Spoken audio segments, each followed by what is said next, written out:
It's time for TWiT This Week in Tech. Jennifer Patterson-Toohey from The Verge is here. Brian McCullough from the Tech Meme Ride Home. And my favorite gastronomad, Mike Elgin. We celebrate Towel Day with a whole bunch of stories. I think we set a record this week for the number of stories. Apple's no good, very bad week. Why Android XR may be the future of smart devices, and why Johnny Ive and Sam Altman really should rethink their marriage. All of that and more coming up next on TWiT. Podcasts you love. From people you trust. This is TWiT.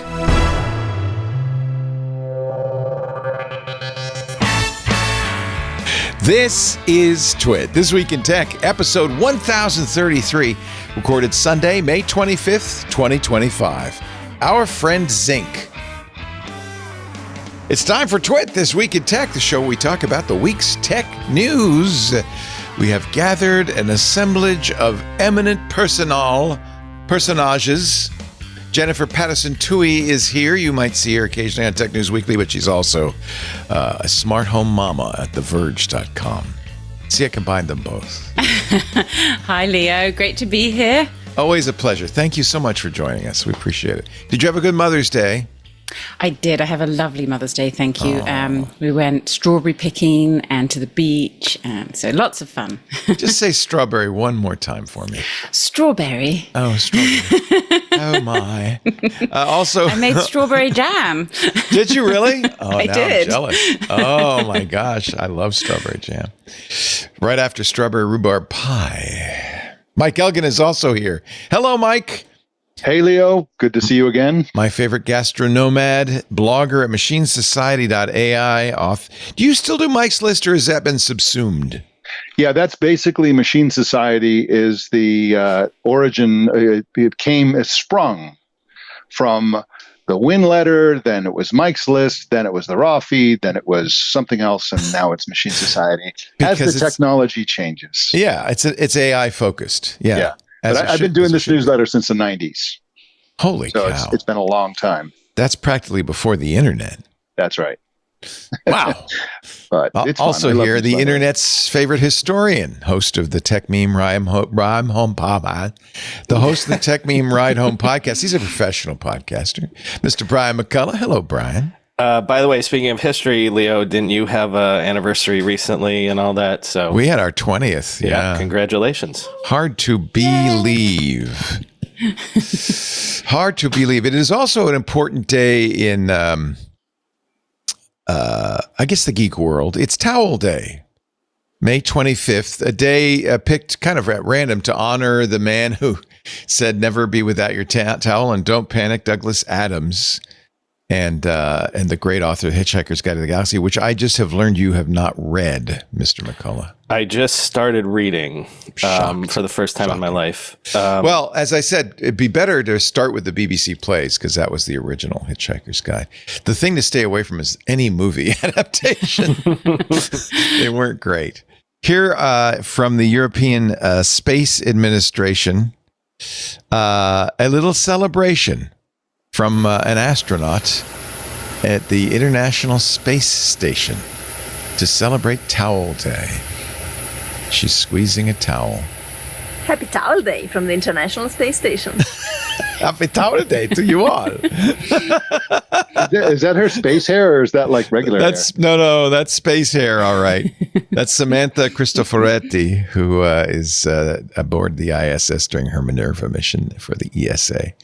Happy Towel Day. And I think I only wanted to start with that because we all love Douglas Adams, I think. And it's nice to celebrate one of our favorite authors who has long passed, sad to say. But his works live on. Jennifer Patterson-Toohey, you have read Douglas Adams.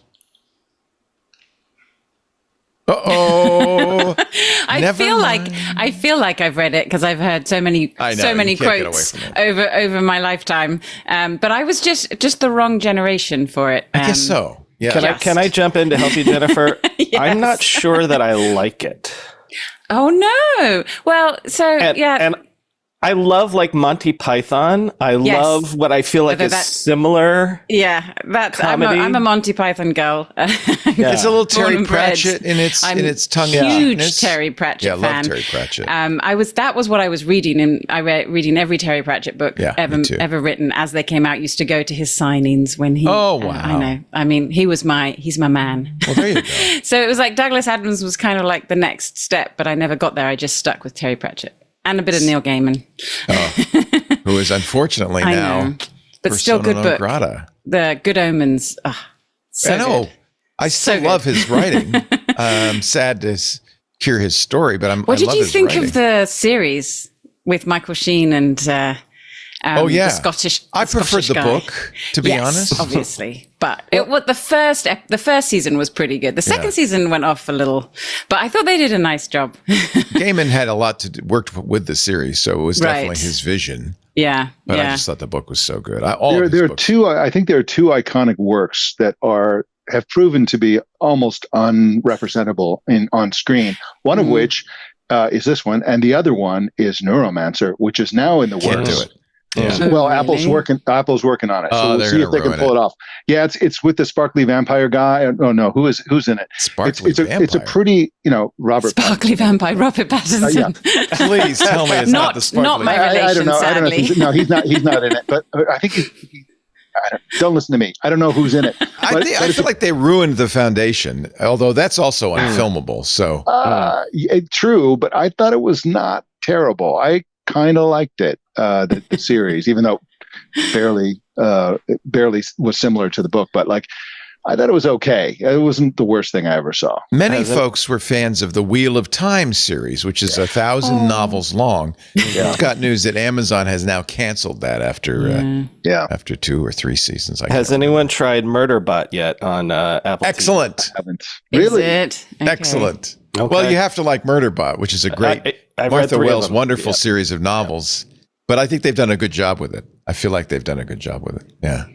I feel like it's being not translating well to screen, being unfilmable is almost like means the book is brilliant. Right. And that's what the brilliance of Terry Pratchett. In fact, the only place I've seen it really translate well actually is theatre. People have done a lot of plays of Discworld novels. I believe that. And those just kind of, I don't know, they bring it more to life somehow than movies. There are a few good movies out there, but nothing really captures. And with any really beloved book, it's hard to justify, hard to bring it to life because everyone has such a clear idea of what it should be that no one's ever going to be happy with it. No Hollywood craftsperson or actor can do as well as your own imagination. And so true. It's always been my feeling, AI especially with sci-fi, to read AI definitely is to read the sci-fi first before you see the movie, because it's very rare that a movie is better than the book.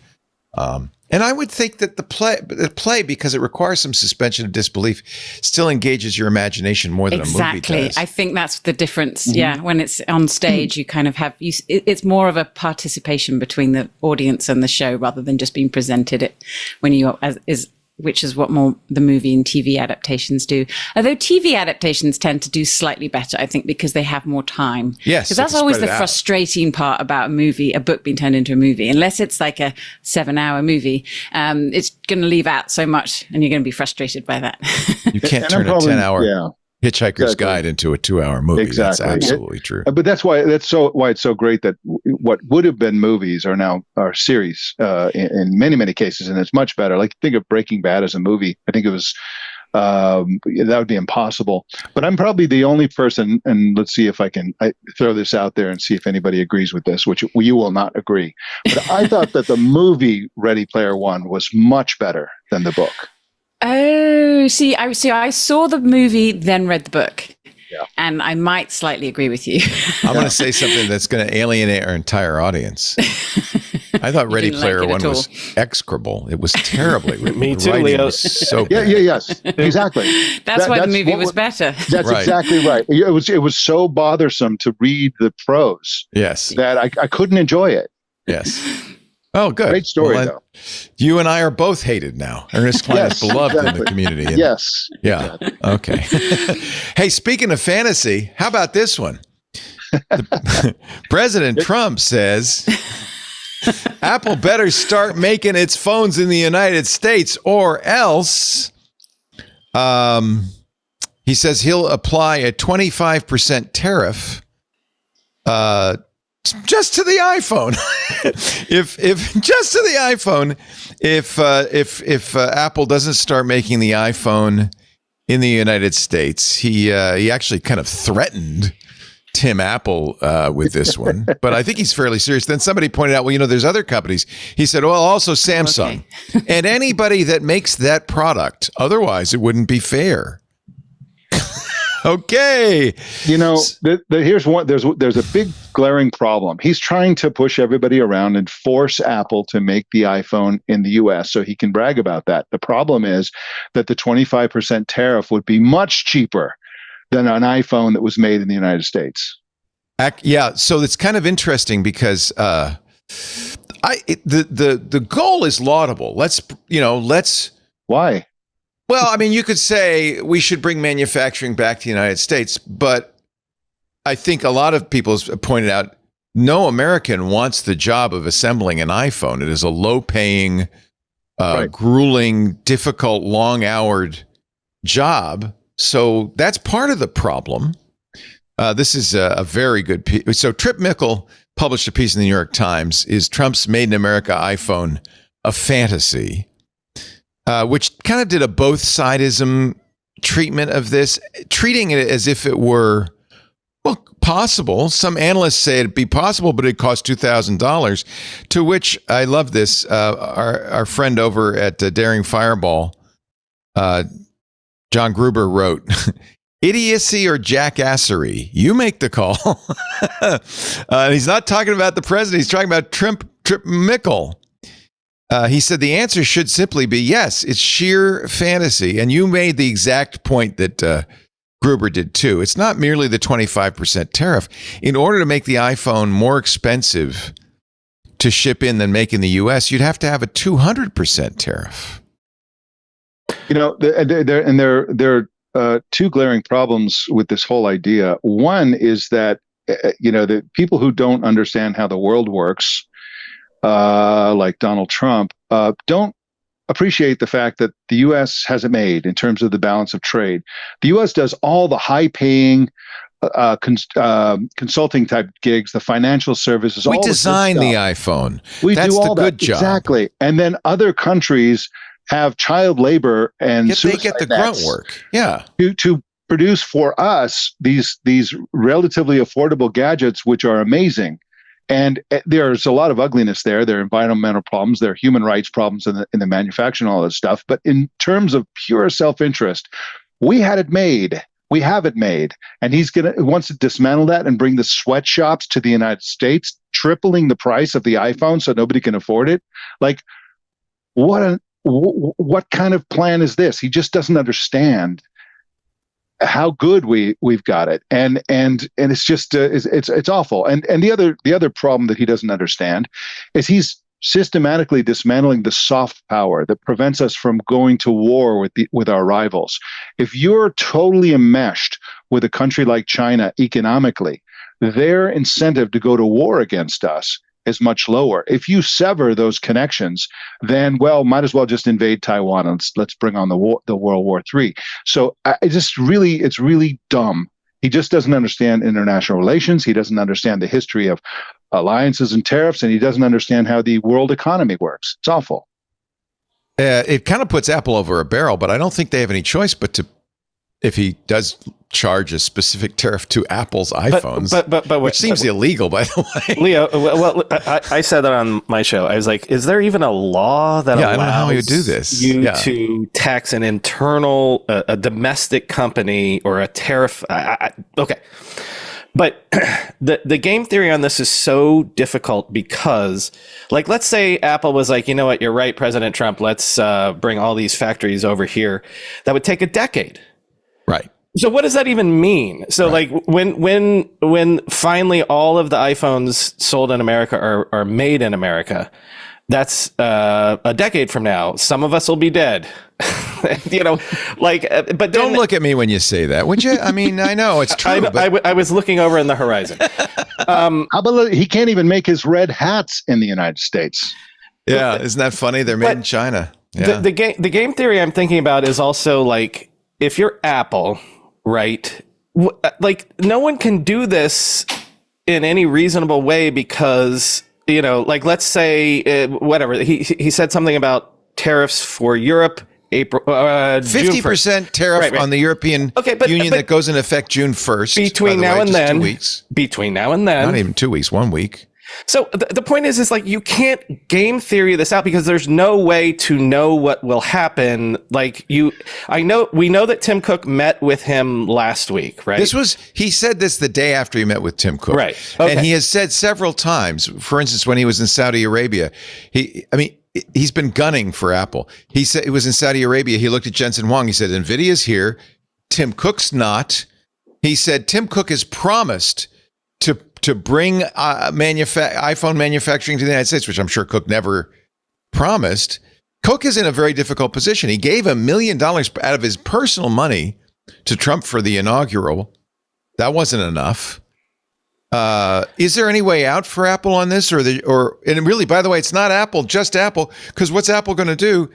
They're going to pass as much of this on to us, which is not good for their business. But what else are they going to do? But even if Apple, so the Occam's razor thing is Tim Cook goes to the White House and does a press conference and says, we're going to build the plants. In 10 years, $500 billion, whatever. That's what it'll say. Yeah. That's what'll happen. And that's what'll work. Or also, it doesn't matter. Like, you saw all of the other countries sort of wait out the tariff thing. So the thing that, when I say that it's impossible to game theory this out, it's, you don't know, even if you give a pound of flesh or whatever, or do the sort of make an announcement and go to the White House and have a press conference or whatever.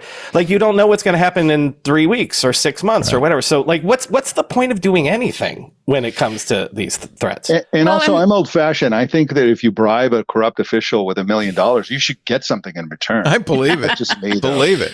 But which makes you wonder what the Qataris are going to get for their $400 million jet, but never mind. Go ahead, Jennifer. But Brian, I think your 10-year prediction is a little optimistic. I mean, it's not feasible to make iPhones in the country. Right. I mean, there just is.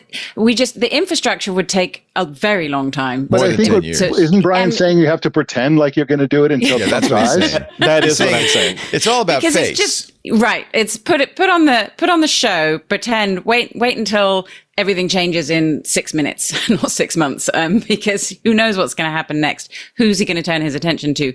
But the other thing is, we've seen a lot of companies, and in the smart home space, which I cover, with the first round of tariffs, a lot of companies did move their manufacturing out of China, moved to Vietnam and to other countries. That's what Tim's doing. In fact, that's what Trump said. He said he's building all these plants all over India. I don't want him building plants in India. India's That's what he democracy. said, literally. That's a problem. So it's not, in fact, I think the worst thing you can do, and this is, I think, where it really went south. Apple said the tariffs cost us $900 million. And remember what happened with Walmart when they said, we're going to have to raise prices because of the tariffs. Remember what happened to Amazon when the rumor was that they were going to start putting the amount paid to a tariffs in the pricing. Car manufacturers are going to put it on the sticker. That is the sin.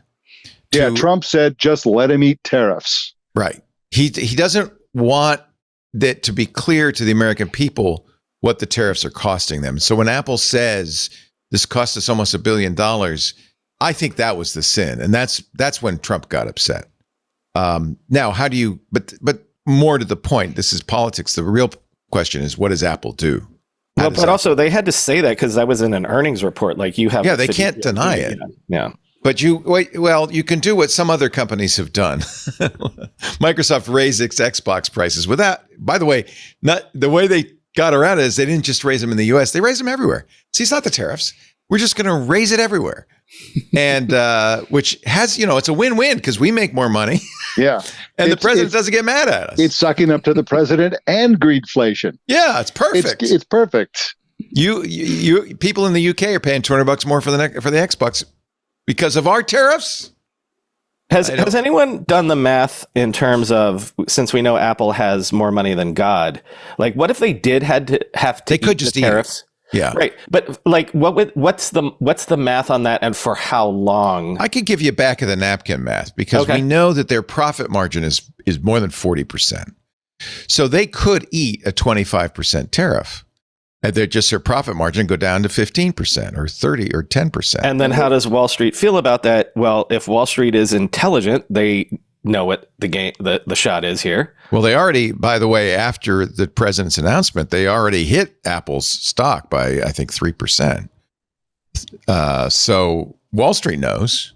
And I think Wall Street's smart enough to do what we just did, which is say, well, that's not going to happen. Apple's going to have to do something. I think maybe they split the difference because they do have a lot of margin, right?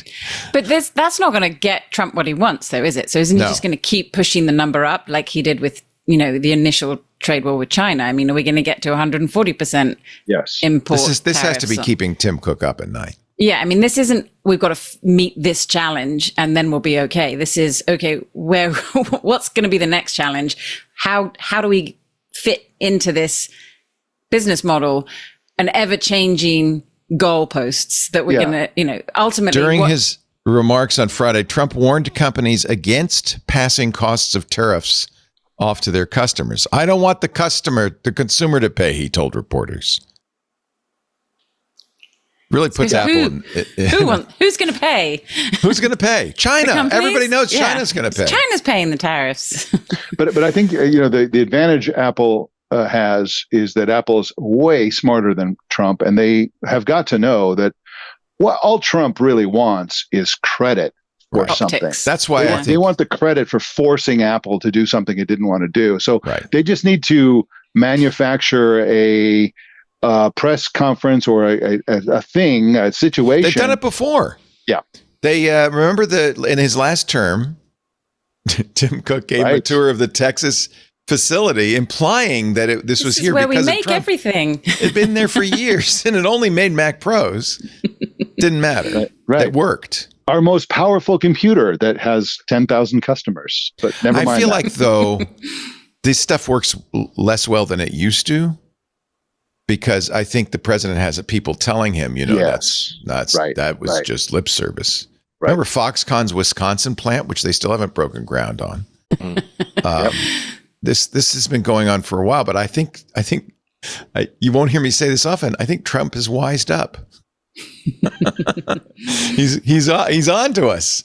So this is a tough one, not just for Apple, maybe for Samsung, maybe for every consumer goods manufacturer in the country, maybe for all those robot vacuums you review, Jennifer. The one I reviewed last week went up $1,000 from one week to the next because of the tariffs, but they're a Chinese company, so they don't get yelled at by Trump. But yes, the Roborock vacuum was, when it was announced, it was $1,899. And then when they shipped it or launched so you could buy it, it was $2,600. That seems a little bit more than I'd be willing to pay for. Well, this does have an arm. This is the one that scared your dog. This is the one that, it's the Roborock Saris Z70, and it's the first consumer robot vacuum with a mechanical arm that will reach out and pick up socks and that's the laser one. Oh yeah. Okay. That's also yes. Also scary to dogs. Yes. Everything in my home, but yes, Here it is. Yeah. So the dog he wasn't so much scared of it. He was mad at it because he likes to pick up our socks. It's his job. Yeah. You see what AI is doing to to our canine friends? Yeah. But yes, this went up a significant amount of money. It wasn't $1,000 total. So it was $2,600 to buy it today. Last week it was $1,899. You're lucky you have a teenage boy, so there's an ample supply of socks on the Lots ground. of sports socks everywhere. And yeah, it was. It puts them away. It doesn't just pick them up. It does. That See, was kind of what I was excited about, because the whole picking up seemed very gimmicky. I thought it was just pick it up, vacuum, and then put it back. Put it back down. No, it designates different. You designate 2 different areas. That's actually a little Roborock bin that they send you, so you don't have to use that, but it's sort of tuned to be able to find it. And you can ask it to put socks and tissues is the other thing it can pick up. And then shoes, you can ask it to put in a specific shoe storage zone. So like right by the front door or wherever you like to. So wherever you like to leave your shoes. Will it pick up dog poop? No. That I can see. Really messy. Oh yeah, you wouldn't want to. You do would that. need a special attachment. I can't believe how expensive it is. Do you think there's a market for that? So yes, but maybe, I mean, at $18.99, it was actually kind of a bargain in the space, because the high-end Roborocks and the high-end Dreamies are about $1,600 to $1,800. So when it was only $18.99, it was like, wow, you get an arm as well for like a couple $100 more than the other flagship. But then literally, it vacuums and mops. And mops, yes. But it will not pick up shoes. So it's supposed to pick up shoes, but it did not do a very good job of picking up Only shoes. light shoes. Yeah, it's supposed to pick up sandals and slippers and then put those, in specified areas. And the whole concept, whilst it feels a bit gimmicky in practice, one of the biggest problems with running robot vacuums in your home is that they do get tripped up by things that you leave on the floor. Right. And also it takes it to that next level of being, not only does it clean, but it tidies up. And Roborock says that they're working on more and more objects that it will pick up. But as you can see, it did also try and pick up my rug. So it still has a ways to go. Was it trying to sweep dirt under the rug, or? You see now...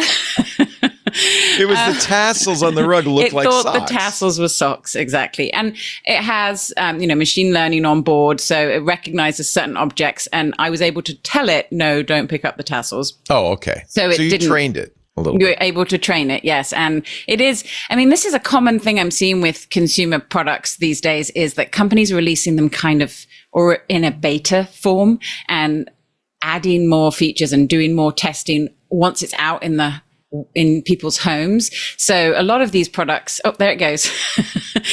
Picking up the sock. Oh my God. It's quite impressive when you first see it. And I was actually away for a couple nights and I had it running while I was gone, and my husband got it on video and he was like, look, it's picking up the sock. It's so excited. And then it went all the way over to the bin and it dropped it next to the bin. It missed it. Wait a minute, here, let's see. Wait. To the left, right, turn right. No, where's it going? Go back. It's quite a slow process. If you are hoping this would clean up your house speedily, it is not going to do that. It's being very precise.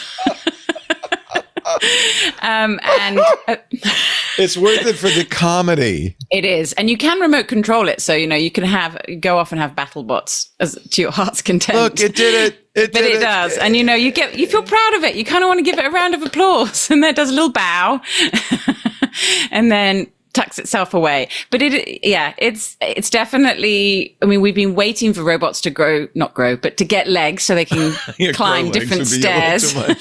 That would be a bit much. It's not hyperbole to say that, I would expect most robot vacuums to have some type of tidying up function in the next year or so. We're getting there. Yeah. It is this, and this doesn't work well because of the programming. Like the AI right now is just not very smart. As you can see, it keeps avoiding that sock. So it would pick up on average one sock clean, even if I'd left like 15 around. So it wasn't tidying my house up, but the mechanics worked well, as you could see. Slow, but they did actually work. So I'm excited for when this gets better. But to me, the ultimate test for this here is trying to pick up a flip-flop. Yeah, and this it couldn't do. I had to do it manually. It was not good. Yeah, but what shoes. good is it if you have to fire up the app? I know. And manually pick up this flip-flop? It seems like it'd be easier. There is that your cat? That's Boone? that's Boone, my cat, and She he tried really to bite it. He enjoyed He tried to enjoyed bite the arm. He would try and like play with it. Thankfully, the arm did not try and play back, so it was relatively safe. It has a lot of sensors on it, so if he got anywhere near it, it would stop moving. Yeah, one of these days you're going to find the cat in the sock bin. So here's the real question on any of these is, do you then have to vacuum afterwards? So we mean after the robot Like, vacuum does it do a runs? good enough job that you no longer have to vacuum? So yes, for mostly. This vacuum in particular and mop is very good. Roborock is one of the better companies. They produce. That's very what killed good. iRobot, right? They're too good. I mean, iRobot's still around technically, but yes, Roborock and Dbot, Ecovacs, and Dreamy have 3 Chinese companies that have really kind of taken iRobot's market share. But it is a very good vacuum. But you still have to vacuum like your stairs. You still have to vacuum in certain areas that it can't get to. And they don't do as good job on rugs as, say, like a handheld is going to do. This almost feels like a proof of concept, sort of like that sort of works. And I just can't imagine spending $2,600 for it. I'm sorry. No, I would not. The vacuum. So there is a version of this exact vacuum without the arm that is $1,600 or Still $1,800, expensive. which is very expensive, but it is a really good vacuum and a really good mop, and it can take its robot mop off and then go vacuum your carpets, and then it goes back and puts its mops on and goes and vacuums your hardwood. So it's it's got quite a bit more function than your standard Roomba, or you can buy robot vacuums for $500-$600 that will do a perfectly good job, but you have to do a bit more manual intervention. This one is fairly autonomous, just very slow. You're still going to need to pick up after it, or pick up before it runs if you really want it to clean your home efficiently. It's just a gimmick. Let's face it. But what's the rush? If it's working all night or whatever, if it's working that's all the day, thing. like, If you're what's the out all difference? day, and this is if you're never kind of home. the promise. That was the promise of robot vacuums, that they would clean up while you were gone, and then we all came and stayed at home for a long time. Right. And then they developed the AI obstacle avoidance, so they can avoid obstacles and not get stuck and clean around them. But then they're trying to solve this problem of, okay, well, you didn't clean where the obstacle was, so the next step was, okay, let's create an arm and move the obstacle and then go back and clean where it was. So you can see the natural progression. But at the moment, this is definitely feels gimmicky. I would not spend $2,600 on it, but I do. The way robot vacuums have innovated in the last 5 to 10 years is quite astonishing, how fast the technology has moved and how inexpensive it is. So as I said, I think you'll see this become a bit more mainstream in probably less in a couple of years. I feel like what we're doing really is supporting an industry that is getting towards robotics, but isn't quite where we want it to be yet. But moving towards the Rosie the robot. You're contributing. But this kind of thing, and I go to Italy a lot. In Italy, they have it's very common to see robotic lawnmowers. I think the biggest robotic lawnmower company is an Italian company. Huh. And the idea, the Elon Musk idea, that a humanoid robot is going to be pushing a mop and pushing a lawnmower just seems so ridiculous when you could have these special purpose devices that are being perfected slowly over time to the point where they're going to have 2 arms. They're going to pick up 2 socks at once and all that kind of stuff. The idea that we'd have a humanoid robot with an apron on. Yeah, the single purpose robot, or dual, 2 or 3 purpose, like dual mop and vacuum does make more sense. I actually did test. I just did a big piece about robot mowers as well, which I just dropped in the Zoom, but they aren't quite there yet. They are in Italy because they have little tiny gardens. But that's here in America, they really struggle with our garden sizes and different topology and different types of soil. They really can't handle sand. I live in the South. We have very sandy soil, and they were constantly getting stuck. But I think they're about like 5 or 10 years behind where robot vacuums are today. So within the next 5 to 10 years, they will be a lot more advanced. And I totally agree with you, Mike, that that's sort of the future of home robotics are these single purpose or dual purpose robots that are doing specific chores for us. I mean, we saw the laundry robot for a few years try and make it. It failed, but I'm sure someone will come back with a solution there. Those kind of chores that everyone is looking for help with.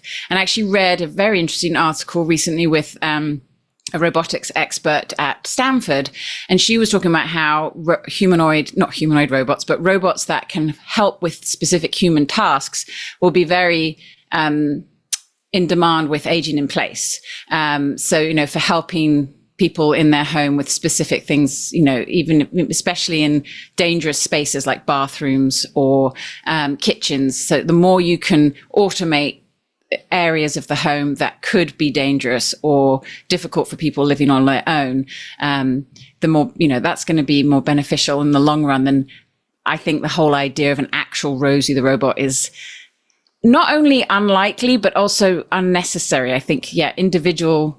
It's going to end up being a cost. It's going to be a cost thing, because if you have 20 special purpose devices, each at $2,000, it's a lot more than a $10,000 robot that can do all of those. So this is going to be an interesting race. Well, the prices will come down as they become commoditized and perfected. Darren Oki in our chat points out we do have quite a few robots. We have dishwashers.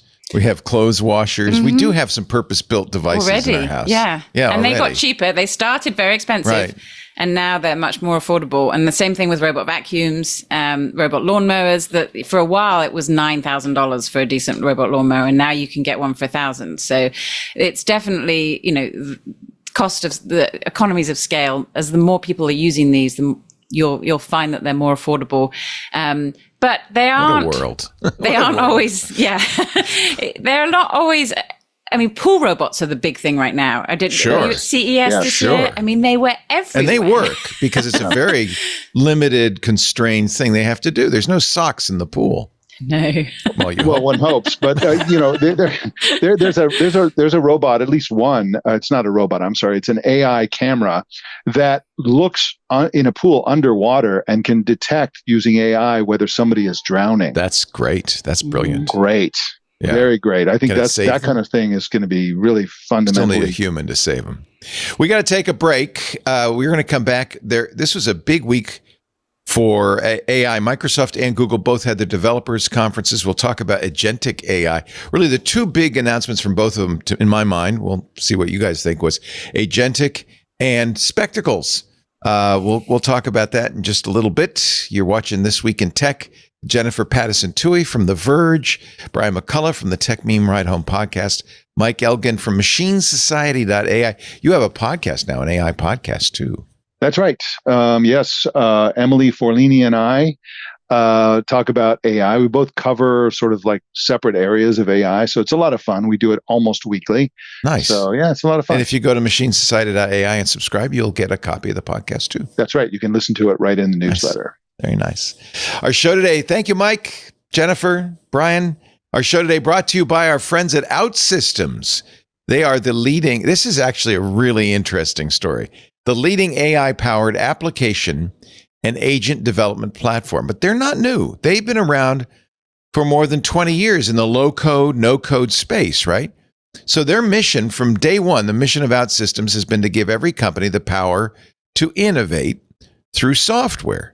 Now, if you're at a company, you know that the big choice is to build or buy, right?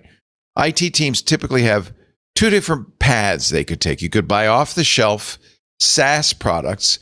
That gets you up to speed fast, but you lose flexibility. You also lose differentiation because you're not the only ones using it. Or if you really want to take, some chances, you can build custom software at great time and expense.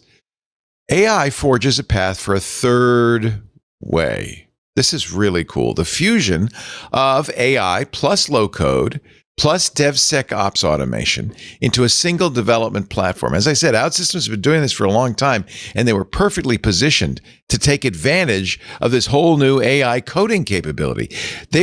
Your teams will use OutSystems to build custom applications that are ready to go. They'll do it with AI agents And it's as easy as buying generic off-the-shelf, sameware, but you get flexibility, built-in security, scalability. It all comes standard.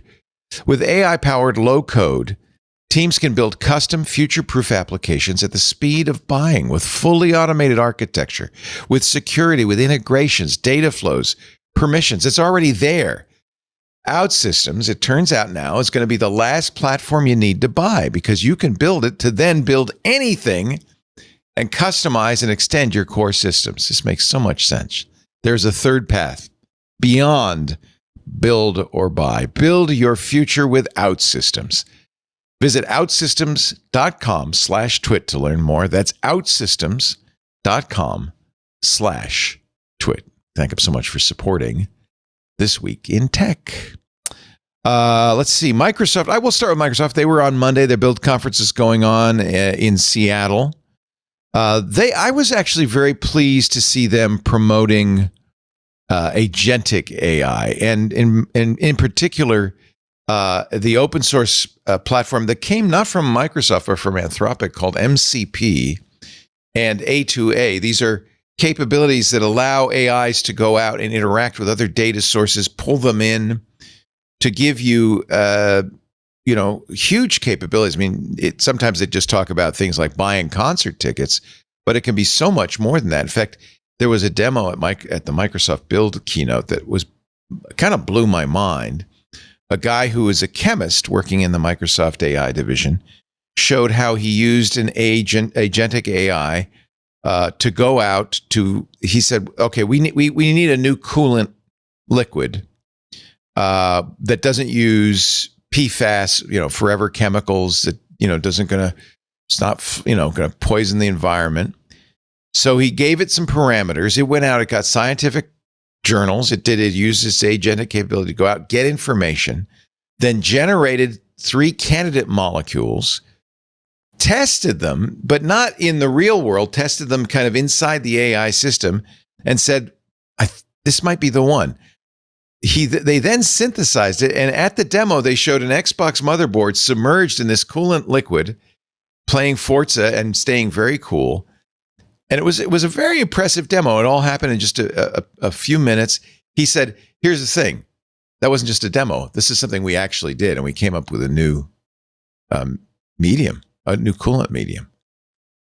This is the Microsoft Discovery Agentic platform, which is designed for scientists and researchers to speed up the scientific discovery process. This I was very impressed with.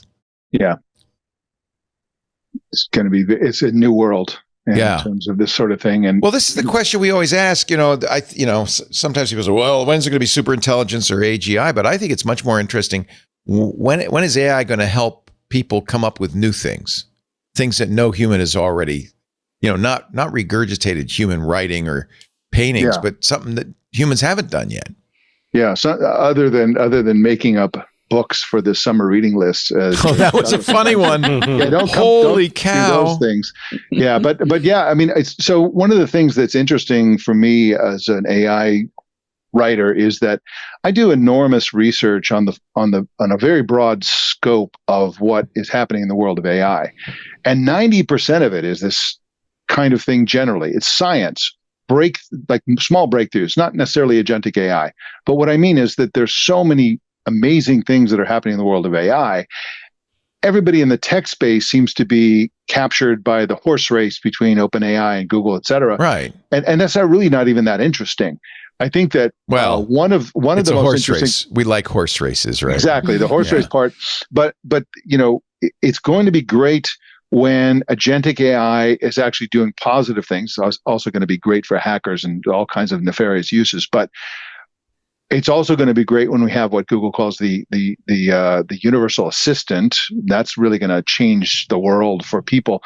But this sort of thing, inventing new material, solving problems that will save lives, this is going to be happening at a massive scale. Of course, it'll be like everything else. As life gets better and better and better because of these kinds of applications, people will get used to those things and will just think, well, the world is terrible. But actually, it's going to be better than it's ever been in terms of detecting diseases that can be stopped before they actually before it's too late, like Parkinson's, cancer. It's going to go on and on. So it's going to be really, it's going to be a fantastic thing. And I have the feeling that agentic AI is going to be the technology, not AGI, as you say, but agentic AI is going to be the general use case that's going to make all this good stuff happen. I put a couple things in the chat. I have the link here. Go ahead. The things that AI so far is great at is pattern matching, right? So one of the things that I keep saying on the show that keeps coming up is, what is AI about to revolutionize weather forecasting? Why? Pattern matching. Right. And so we were just talking about pattern matching in terms of finding like new compounds, new proteins, things like that. And so I've done half a dozen stories recently about how weather forecasting is on the cusp of being revolutionized by AI because it's pattern matching. But then the second one that I did, and people have been warning that this is coming for a while, I just put it in the chat, is, hey, what else can you do if you can code with AI? You can start to search for zero-day exploits by using AI to run through code and find new ways to hack into things. So again, I guess my only point in saying this is right now, all we can be sure that AI is great at is pattern matching beyond any reasonable human capabilities. Well, that's true. But the specific thing that it's really good at right now is filling in the blind spots. So the example that Leo described essentially is there are all kinds of things that we understand, and there are some materials or some chemicals or some things that we don't know yet. We could have discovered them, but we haven't. So like, we'll show you all the ones we've discovered. Show us the one we haven't discovered. AI is great at this. It's also great if you're developing a report and you want to give examples for, and you can think of 3. You tell AI the 3 examples and it'll give you 2 more. And what AI does fundamentally is tokenize information and then make connections. Now, that's what we do also, is we make connections. But this insight came to me when we interviewed Ray Kurzweil. He said AI is looking at a much larger batch of tokens than we could, and can make connections that we might not be able to make. And if it only were to do that, that would be incredible. This is the Microsoft Aurora 1.3 billion parameter foundation model for modeling Earth weather. This is traditionally difficult to do. They do it with supercomputers because it's so chaotic of a system.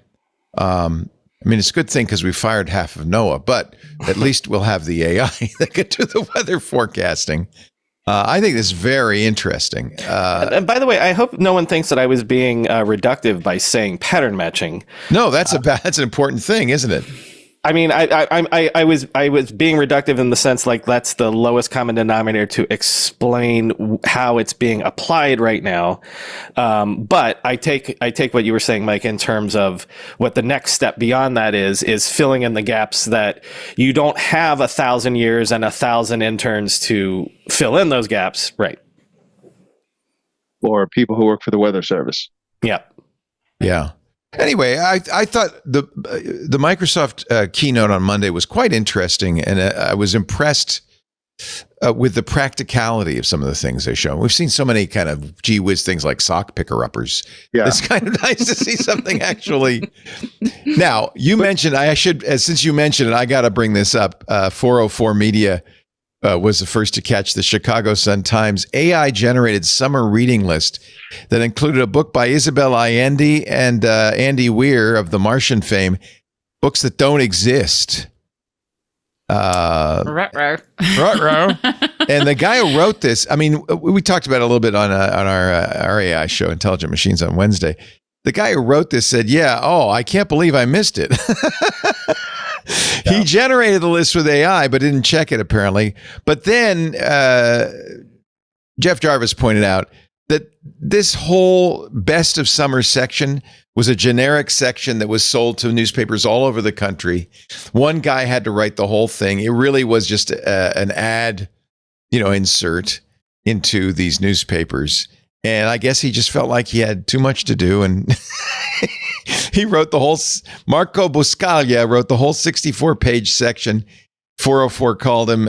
He said, I do use AI for background at times, but I always check out the material first. This time I didn't. I can't believe I missed it.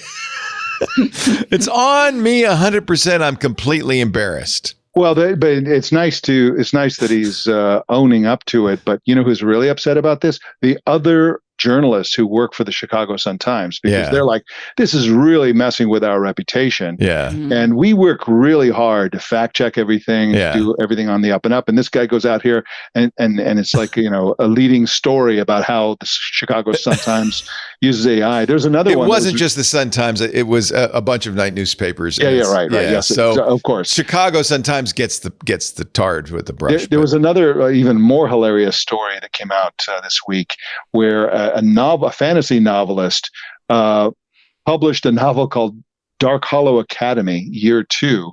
It was published by Lena McDonald. Don't tell me she left the prompts in. She left the output. Not only did she leave the output from the prompt saying, but the prompt was she was telling the as AI a large language to model copy somebody else's style. Oh, even worse. Yeah. So the output was, I've rewritten the passage to align more with Jay Bree's style, which features more tension, gritty undertones, and raw emotional subtext.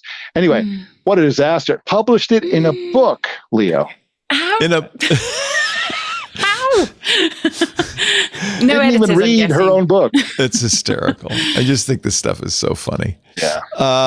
So maybe this isn't cause for rejoicing that Microsoft is going to build the MCP protocol. It's probably redundant to call a control protocol a protocol, but it is built into Windows to make an agentic OS. But as the dev class blog points out, security might be a key concern here. But you could see why you would want this, so that your Windows is smart enough to go out and get information from a variety of different sources. But you also might see the potential for exfiltration of your own information as well. Right. Somebody Microsoft says they're going to, just like with Recall, they're going to build in a lot of security. Their MCP will work with Anthropic, Figma, and Perplexity. Actually, Anthropic, Figma, and Perplexity are integrating MCP into their Windows apps. I was going to say, there's a ton of people working on like the protocols and all the stuff for which I love. Yeah, to work. It's together. an open protocol, so that's a good thing, right? Yeah. Well, you need to do that. I mean, just like the web, like if there's going to be 10,000 of these things, they can't all be one. Well, and I can't remember who pointed it out, but somebody pointed out, probably on Intelligent Machines or maybe MacBreak Weekly, that the only reason these guys are cooperating, I think it was Paul Thurrott, the only reason these guys are cooperating is because nobody's dominant. Right. Yet. Yeah, right. Yet. So they have to work together because they can't afford not to. Yeah. Oh, well. Oh, well. I got to take another break. We will come back and talk about Google I.O. because they made a number of announcements. You're watching This Week in Tech. Mike Elgin, Jennifer Patterson-Toohey, Brian McCullough. Our show this week brought to you by ExpressVPN. You know, a few decades ago, private citizens used to be largely that, private, right? What's changed? The internet. Think about everything you've browsed, you've searched for, you've watched or tweeted. Now, imagine all that data being crawled, collected, and aggregated by data brokers into a permanent public record, your record. Having your private life exposed for others to see was once something, only celebrities worried about. But in an era where everyone is online, everyone is a public figure. To keep my data private when I go online, I turn to ExpressVPN. In fact, when I travel, it's a great boon because I can still catch the football game or the F1 race. Here's why everyone needs ExpressVPN. One of the easiest ways for data brokers to track you is through your device's unique IP address, which also reveals information about your location. With ExpressVPN, your IP address is hidden. It makes it much more difficult for data brokers to monitor, track, and monetize your private online activity. ExpressVPN is the best VPN. I love it because, it's the only one I use. It encrypts 100% of your traffic to keep your data safe from hackers when you're on public Wi-Fi. And it works everywhere you do. All your devices, iPhone, Android phone, laptop, tablet, you name it, even on your routers and your whole home network if you want. Just tap one button to turn it on and you're protected. It's just that easy. Protect your online privacy today by visiting expressvpn.com/tech. VPN.com/twit. That's VPN.com/twit. And you can get an extra 4 months free when you buy a 2-year package. ExpressVPN.com/twit. By the way, continuing in the Microsoft news real quickly, the FTC has finally dropped their challenge to the Activision Blizzard deal months after it finished. The FTC just didn't want to lose this one. They repealed it. They went back to the courts 3 years after suing to block Microsoft from buying Activision Blizzard. The government finally said on Thursday, okay, fine. It's kind of sad. They kept losing in court. They didn't have much of a case. In fact, the only case they had was that it was bad for the streaming gaming business, which is pretty much a non-existent business at this point. Microsoft President Brad Smith said, "We're grateful to the FTC for dropping this dumb case after 3 long years." I don't know how you feel about the acquisition. It's done, so it doesn't really matter at this point. They're also trying to turn back the clock on Meta's acquisition of Instagram and WhatsApp. That trial wrapped this week with Meta's defense. So the government attempted to show that Instagram. They brought in Kevin Systrom, one of the founders of Instagram, who said Meta just tried to kill us. They bought us because we were too competitive, and then they didn't give us any resources. So then they brought in the other founder of Instagram to say, "Oh no, WhatsApp and Instagram were only made better by Microsoft's Meta's contributions." We'll see. The case rested on Wednesday. The judge now has to decide what's the situation. Actually, it was Brian Acton, not the Instagram founder, but WhatsApp founder, co-founder Brian Acton, who said, "Oh no, Meta was great, man. Meta did so much for us." Which is odd because they were the ones that left Meta. That's true, right? Because they were going to put ads on WhatsApp. They were pissed. Mm-hmm. What's funny is that the United States is the place where Meta has the weakest monopoly. If you go to all my friends in Europe and elsewhere around the world, the vast majority of them only use Meta products. When we came down to Oaxaca to visit with you and Amira, your wife, what did we have to do? We had to install WhatsApp so we could communicate with you. A lot more Americans are using WhatsApp these days, but 5 years ago, Americans had never heard of it, and everyone in Europe used that as their main thing. But so you have to use, if you want to have friends abroad, you have to use Meta services. You have to use Facebook or Instagram or WhatsApp or all. So Meta said after 6 weeks of trying to make their case to undo acquisitions made over a decade ago and show that no deal is ever truly final, and the only thing FTC showed was a dynamic, hyper-competitive nature of the past, present, and future of the technology industry. Meta is a proud American success story. Do you think they're right? Do you think there would have that the Instagram and WhatsApp would not have succeeded without Meta behind them? No, I think they were doing great. In fact, Instagram was an amazing story, right? But there were also a lot of competition around initially around that time. We saw a lot of social media startups, and Instagram did take hold, but there was competition. Once Facebook Meta took it, here's the thing that's kind of all the competition just dissolved. The thing that's clear to me is that Meta was looking at Snapchat, they were looking at Instagram, and they were saying, they're going to eat our lunch. We are the dominant social network today. We won't be tomorrow if these guys continue to grow. They tried to buy Snapchat and failed, by the way. They succeeded. They bought Instagram for $1 billion. I remember when that happened, I thought, they had like 10 developers. I said, $1 billion for an app? Are they insane? But it wasn't insane. They were crazy like a fox because they were right. They were threatened by the success of Instagram. I don't know if the government proved its case, but if you ask me, it's very clear that Meta bought Instagram to take a competitor off the market. Yeah. right? And that's I mean, if they're a monopoly in social, which they're probably not, that may be the hardest thing for the government to prove. Yeah. Using that monopoly success to take competition off the market is illegal. And also, if you look at how they did it, what was the name of that app that they had that they were looking at what the use case numbers were for? They had that app that it told them what were the new apps that were being that were growing. Right. I don't remember the name of it, but they were able to monitor that success. Right. So they essentially, they knew they were.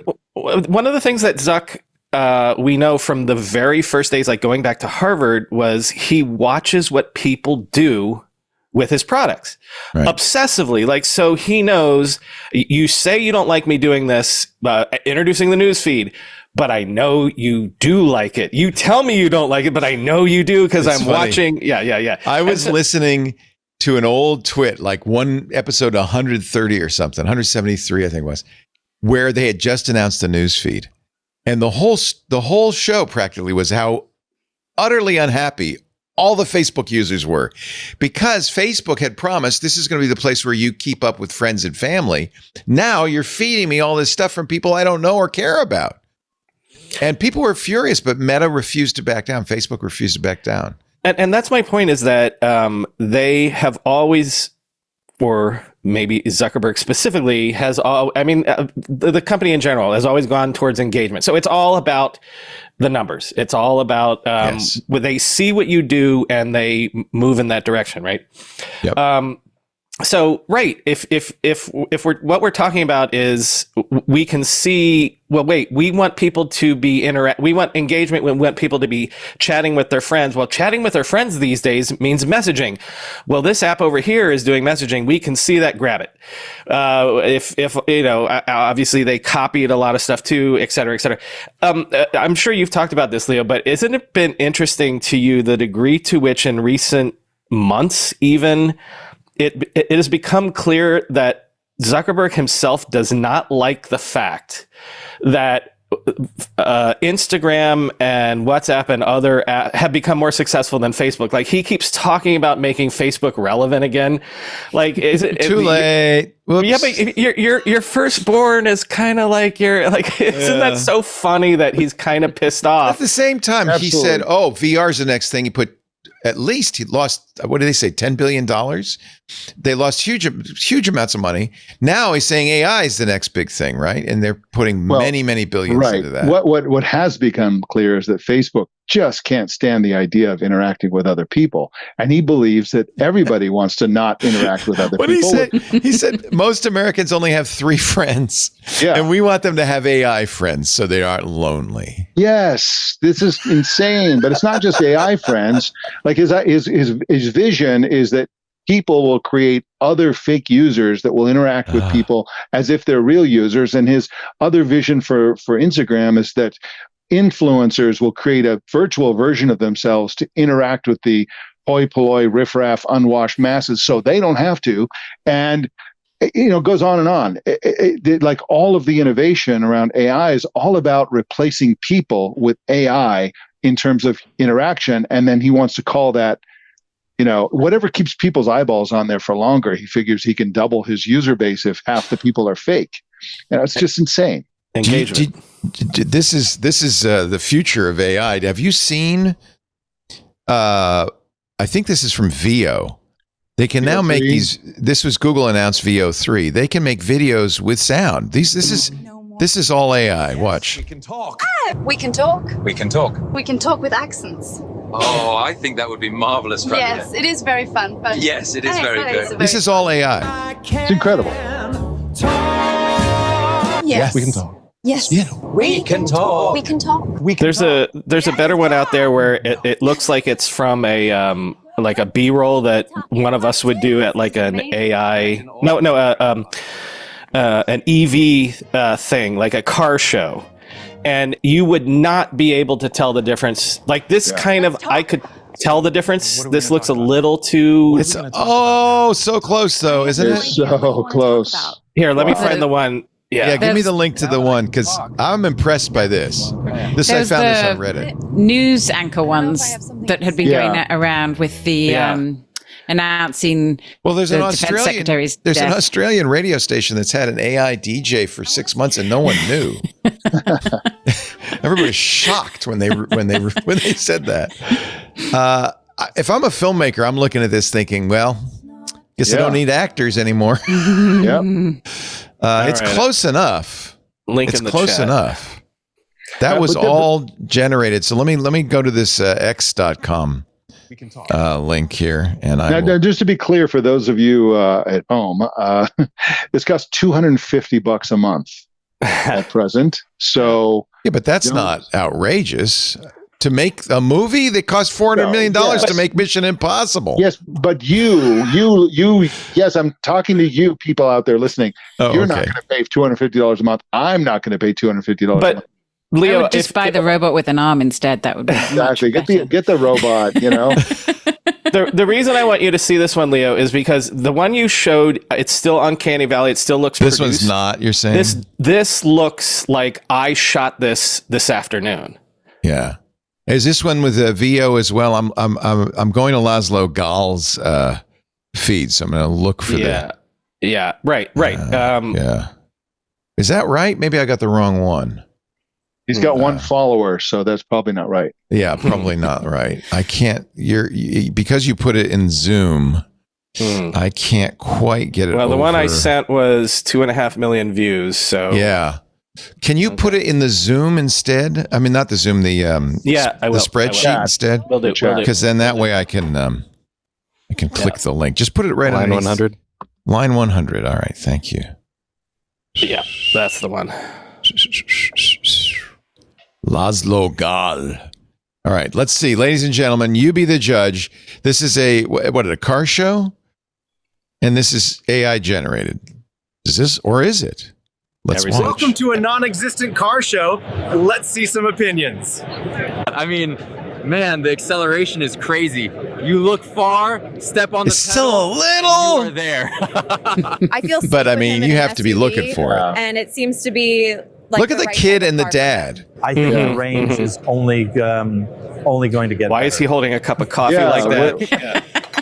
And what did he put it down on? Cars anymore. Yeah, no more gas cars. Hipsters. You can see I'm kind of a Agent biker. Hell's Angels with one L. HELS. Hells with one L. Hell's Maybe his name is Hells. Really great for families and for little babies with all the safety features that these SUVs have.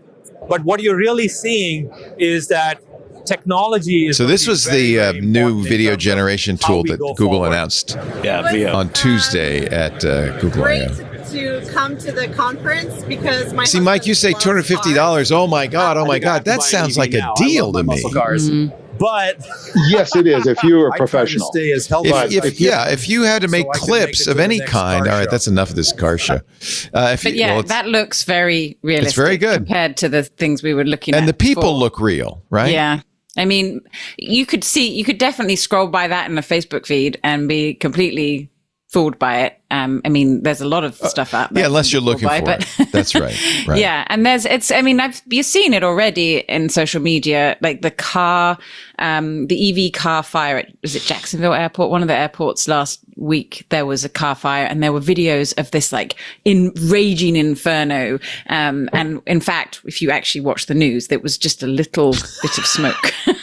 But people were just you can't running trust with anything it. anymore. No, you can't trust anything. And then the Pope, have you seen the stuff of the Pope talking about Donald Trump?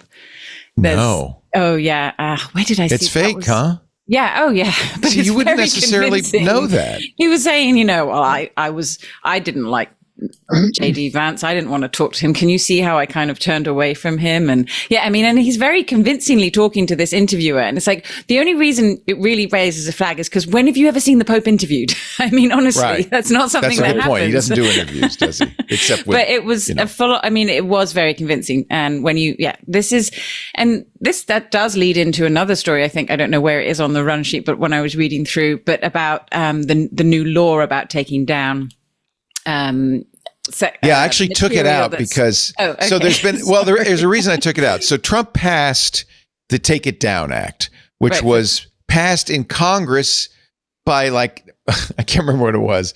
The Senate passed it like 98-2. The House passed it like 340-7 or something. It was widely supported, bipartisan support, because who doesn't think, revenge porn is horrific and that social media should take it down as soon as it possibly can. It gives social media 48 hours to take it down. Anybody can complain.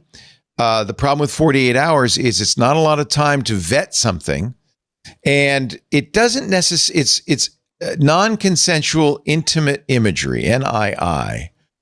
The problem is that doesn't necessarily mean revenge porn. It could be a picture of me in a t-shirt. It could be. And so the concern is that it might be used for censorship. In fact, Trump said in his State of the Union, pass this because I want to use it, he said, because no one's been worse treated on the internet than me. No one, and of course. No of course. One. So that implies that there is perhaps some intent to use it for censorship. Now, I took it down only because while I've heard the EFF and Tech Dirt, Mike Masnick and everybody say that, it's not immediately clear how it would be misused, because if you complain about my tweet about, let's say it's Towel Day, that's not non-consensual intimate imagery. But it's opening a door, isn't it? It's I can see that there is you can see how it could be a slippery slope, and that's right. I run a Mastodon instance and I'm not concerned. It does mean that I have to monitor more than every 48 hours in case somebody posts something, because I would go to jail if I didn't take it down for like 8 years. So obviously it means, but that's not a bad thing. It means that the social media has to pay closer attention. The complaint is that 48 hours isn't enough to verify that it's non-consensual. But, I take down any truly intimate imagery anyway, regardless. Well, everything is a race to the bottom in terms of, costs, right? So if you're trying to save money and you're a social network or you're a activity pub related, you're going to use AI to do this. Well, no, what you're going to do is when somebody complains, you're just going to take it down, because that's fast. And that's what happened with the DMCA takedowns on YouTube, right? Right, exactly. And that's bad. That's like, it's censorship. So the way to do this right is to dedicate humans to this and to thoughtfully consider every request and have a good policy and all that kind of stuff. But who has the money to do that? I mean, it's the bigger the companies with the money, like Meta and X. They just got rid of all of. I mean, they used to do that, but they don't have human moderators at a massive scale, right? Exactly. But then AI is going to just make this problem even worse, because what we've seen here with VO3. I mean, it just came out 2 days ago, and now, and what we're seeing is quite impressive. You can imagine how much better it's going to get. One of the Verge reporters, Alison Johnson, did a piece, and she kind of tested some of the limits, so it wouldn't let her create. I mean, there are guardrails around. Yeah, but they're not very good. But whether they're going to, let's face it, right? Whether they're going to hold up to, right. And so what are we going to do with this AI content everywhere that is misleading, and that, if my mum sees on her Facebook feed, she's going to freak out, if she sees, that this is, and the dangers of this misinformation that could so easily be spread could have real world repercussions. One of the things I think she mentioned in her piece she tried to do was, she called it a slop monger's dream. Yes, the boot was fun. She said, these boots are not made for walking, but you can make AI do it anyway. That's great. I love it. But I mean, it's definitely a challenge. I mean, social media has stepped back, as we just discussed, from moderating. So we, now everything goes, but now we're getting to the point where you can create anything and everything goes.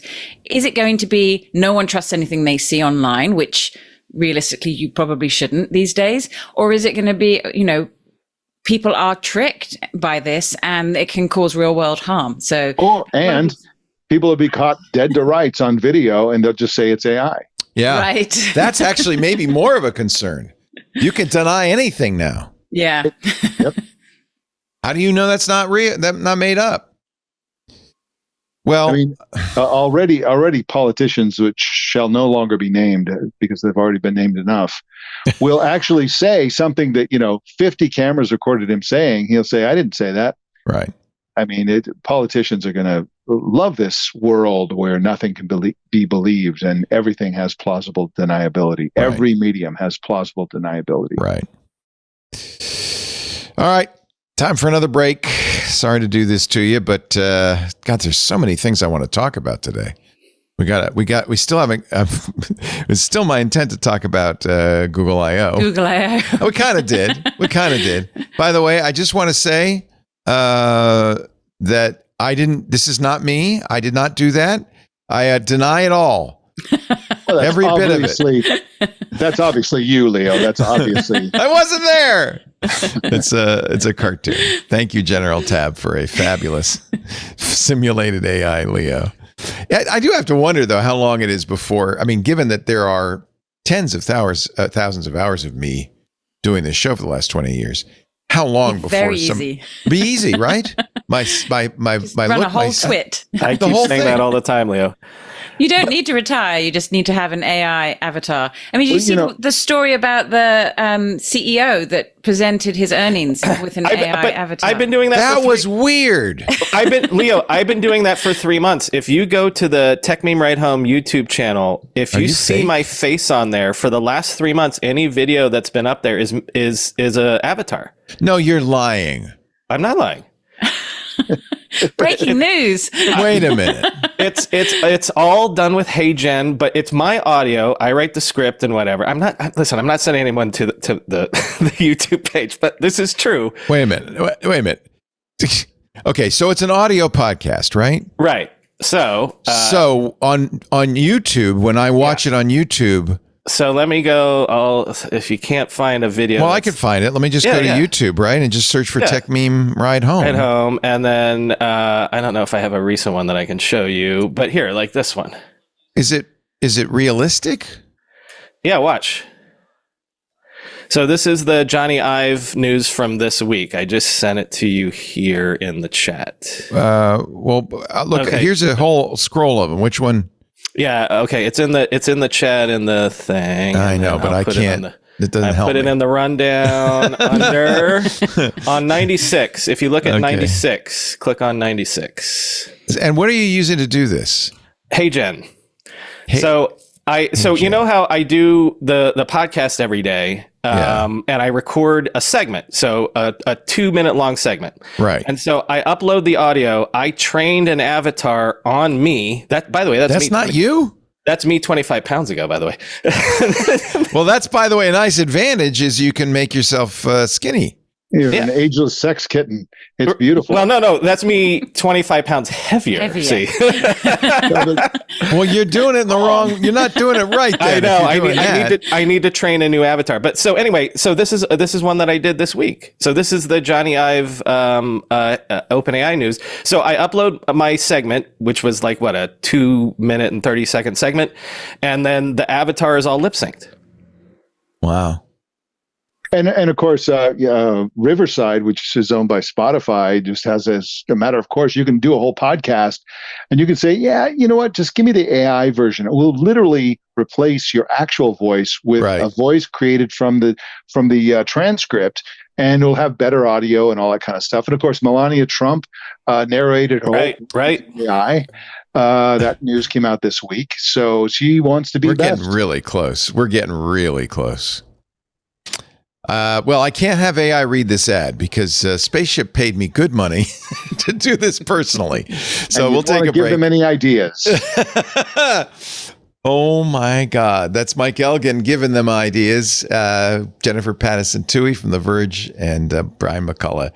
Not an AI avatar. You think that's sometimes. Me. I think that's me. Now I'm worried. Can I take the wrinkles off and maybe 10 years younger, maybe get the hair a little bit browner? Leo, wait. I take the eye bags off sometimes. Yeah. You can do that with a bunch of AI stuff too. I'm being serious. As long as I have wrinkles, I'm the real deal. How about that? All right.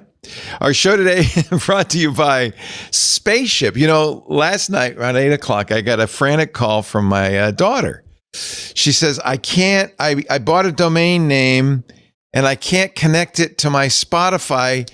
I don't understand what's going on. I said, oh, honey, you didn't use Spaceship, did you? She said, no. Next time you buy a domain name, Abby, go to Spaceship.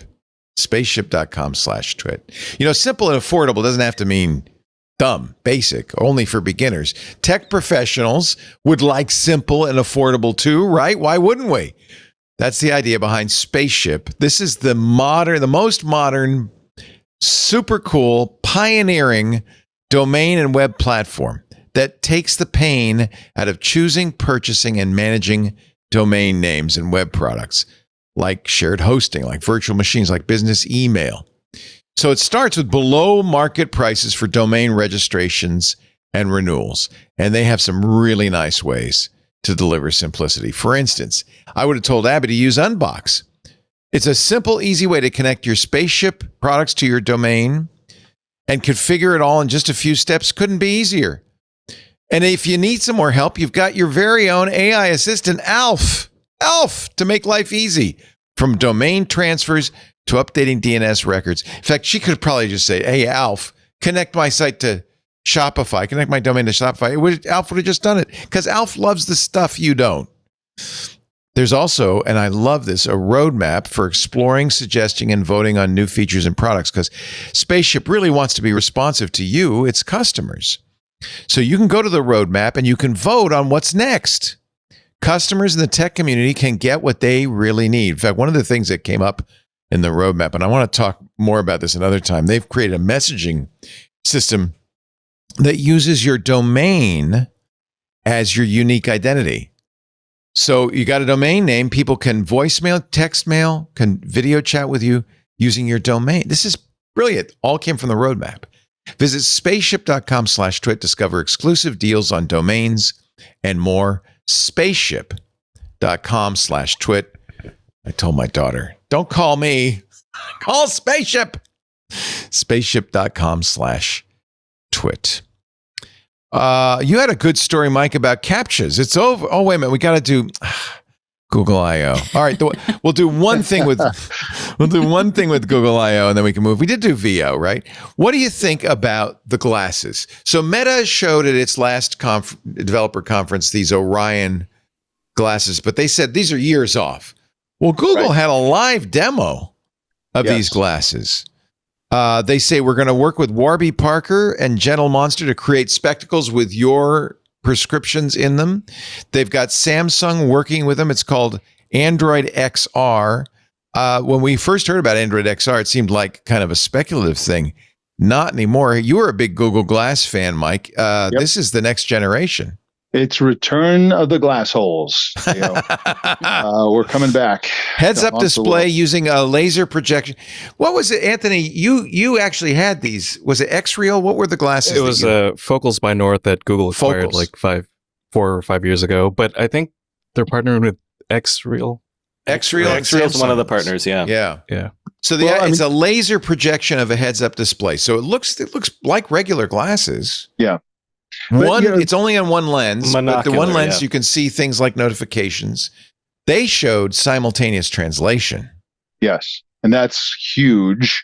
So I'm a big Ray-Ban Meta fan only because nothing else exists like it. And it's been frustrating that after all this time, other companies like Google haven't stepped up and done something like Ray-Ban Meta. Yeah, I'm excited about the one that will show you the screen. And of course, you can also do 2 screens. That's more expensive. It's heavier use of. Look at this. As you're walking around, it will show you directions on the glasses. When you look down to make sure you don't step into a open manhole, you'll still see the directions. You'll still see an open manhole. It's pretty great. But really, what we're getting to, the easiest prediction to make in technology, and has been for like 3 years, is that we're all headed for a world in which lots of a billion people will be wearing glasses that are connected to AI, and you'll have what Google is now describing as a universal assistant. It's basically an AI chatbot that's agentic, that knows who you are, that knows your preferences, knows what you've done, knows how you talk, knows everything about you, and will help you and guide you and give you advice and make sure you don't step into manholes. And part of this is generic things like walking directions, but a lot of it is just like, you can spitball stuff like, what do you think about this? Or, and it'll, and this is what. Do you do that with your Ray-Bans now? Because you can talk to Meta. I do as much as I can, but it's actually better with Perplexity. So as you guys pointed out on Intelligent Machines, I think it was, and probably TWiT as well, Perplexity has sort of hijacked the iOS. I'm an iPhone user, and it's basically you can put things on your reminders. You can book a table on OpenTable. It's agentic already, yeah. Well, it's got aspects of agentic AI to it, but more importantly, it's a better universal assistant because basically it has only on the iPhone, not on Android. It has more advanced things on the Android, but one thing it has on iOS is that it's persistent. So you can basically be talking to it through the Ray-Ban Meta glasses, by the way. So you can the Ray-Ban Meta glasses, among other things, are just a Bluetooth headset to whatever's going on in your phone, right? So with really good speakers on your temples. Exactly. So with the Perplexity voice and a camera interface going, you can basically just have it open and listening, and you're just walking around and you're like, hey, what about tell me more about that thing we were talking about 2 minutes ago, and it will just pick up right where it was. Mike, that's the key, right? That's the thing that all of a sudden in the next 5 years, this is the new hotness in hardware. It's the fact that AI has actually made smart glasses a reasonable proposition at this point. Exactly, especially with multimodal AI, which is what Google's getting at here, and which will be perfectly universal. You can take a picture of something, or you don't have to take a picture. You say, I'm looking at, you do that now with Meta, right? At some point, I do. We'll get to some point where we'll just have the multimodal AI constantly hoovering up everything you look at. I already do it with a special mode. It's an experimental mode called Live AI. So if you say, hey, Meta, start Live AI, and it will just be looking at everything, and you can say, wait a minute, I just passed a road sign a couple of minutes ago. What did that say? And it'll tell you. And what's now, really interesting what is about the privacy concerns here? Because, it almost feels like today we have to either have privacy or good AI. You can't have both. Well, nobody cares about privacy. There was there was an app that came out recently, and I think it was Gen Xers, and basically it's an app that says, we'll buy all of your personal data from you, your location, your this, your that, and the price is $65, and a huge number of people are willing to do this. Shoot, yes. There's a lot of startups doing that right now, yeah. Yeah, but already if you walk around, everyone's got a phone in their hand. You don't know if their camera is going. You don't know if they're recording video. Everybody's being recorded all the time. And with glasses, it'll be even more so. The difference is with glasses, it informs the other person that you're recording, at least with Ray-Ban Meta glasses. But it's going to be very powerful, and I think it'll replace the smartphone within 10 years. But don't they? Well, right now they entirely rely on the smartphone. Absolutely. Right? That live AI. How long does the battery last when you're in that mode? Once you start putting the processing power and all of this technology into the glasses on their own, you're going to really struggle with the hardware software balance, especially when you have the screen also. That's what's holding it back right now is battery life. Well, it's battery and also capabilities the heat that's generated. It's up against your temples, right? And this thing's getting hot. You need your phone. So it may not kill the phone. You may have a little companion in your pocket, right? But look at the quality of photos in the last 15 years. Like the same evolution is going to continue. It'll get cheaper, faster, better. I don't think there's a problem with having to carry around a little computer in your pocket that ties. No, it's not a problem. No, it's not a problem. What I think is going to be the replacement for the iPhone first will be a watch and a phone working together. So you have a little screen, you'll have a bulky thing on your wrist that does some processing power and has radios in it and all that kind of stuff. And this combination will be a great replacement for the iPhone because you'll never have to take it out and look at it. It'll just be, you just have AI there helping you out all day. Well, that's why lovers Sam Altman and Johnny Ive have gotten together. It'll be made from aluminium. Aluminium. That's right. $6.2 billion is the largest private acquisition in history. 6.5. Sorry, OpenAI bought what? They bought it was aluminium. IO. It was IO. It wasn't Love From. Love From still exists. IO. Whatever. Johnny Ive's design firm still exists. They got Johnny. They got Evan Hanke, who was another Apple designer. They got aluminium. Don't you say aluminium, JPT, too? Aluminum? What, did you have to train yourself to say it that way? Aluminum. It was a little bit creepy, the video. The video's creepy. Lot creepy. I thought the greatest thing was selling IO the day after IO. It's like, steal Google's thunder, why don't you? Yeah. The wedding announcement. This announcement looks like creepy too. or a birth announcement. Really Leo, Johnny, introduce IO. That looks like the Simon and Garfunkel album cover. I can't remember the name of the album, but remember where it's in black and white and they're holding each other exactly like that. Yeah, maybe that was intentional. So I'm not going to play this video because please don't. We don't need to see it. But let me say this, Leo. So we know a little bit about it from leaks and other things that people have said, and there's 3 reasons why this is not going to go anywhere and why it's going to fail. So the idea was some sort of AI device that Johnny Ive would design, right? Exactly. Right? It's not going to be a phone. It's not going to be glasses, and it's not going to be a watch. But there's a problem. Something. The first problem is they won't have a problem to solve. AI chatbots are totally being commoditized and becoming ubiquitous. Every device we have will have AI in it, have AI chatbot in it. The second one is you can't be glasses for AI. AI cameras look at what you're looking at. If speakers are an inch from your ear and there's a screen is right in front of your eyes. Better than AirPods even, right? This is what you want. Plus you want a heads-up display. And you want audio, of course. Exactly. And the third reason is for some reason they're walking down the streets of San Francisco looking for each other. They're not getting mugged. It's they're not getting this. This is San Francisco. It's a safe. There were people saw this being filmed, and it was all completely staged. Like all the bystanders and stuff were actors. So those are all extras. Yeah, because they're not going to let anybody get near Sam and Johnny. Yeah. Oh, actually, the Simon and Garfunkel albums in the Discord, and my goodness, is this how Johnny really walks? It's identical. But here's the thing: it's supposed to be a pocket device. You look at those skinny jeans that Sam Altman is wearing. He's going to put another device into those pants? I don't think so. Yeah. It just at this point, I don't understand why everyone's trying to make another piece of hardware. Because, like you say, the glasses make sense, but the phone or the watch. Why? I mean, because I think they were quoted as saying that this is going to be a device that you also put on your desk along with your iPhone and your Mac. A third device. Why? But also, why? I mean, can I not use my phone?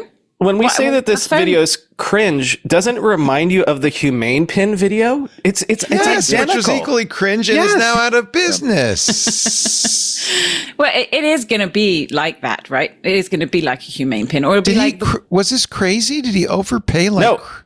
Okay, I'm gonna push back a bit, but I'm gonna give you a conspiracy theory that I don't necessarily believe in.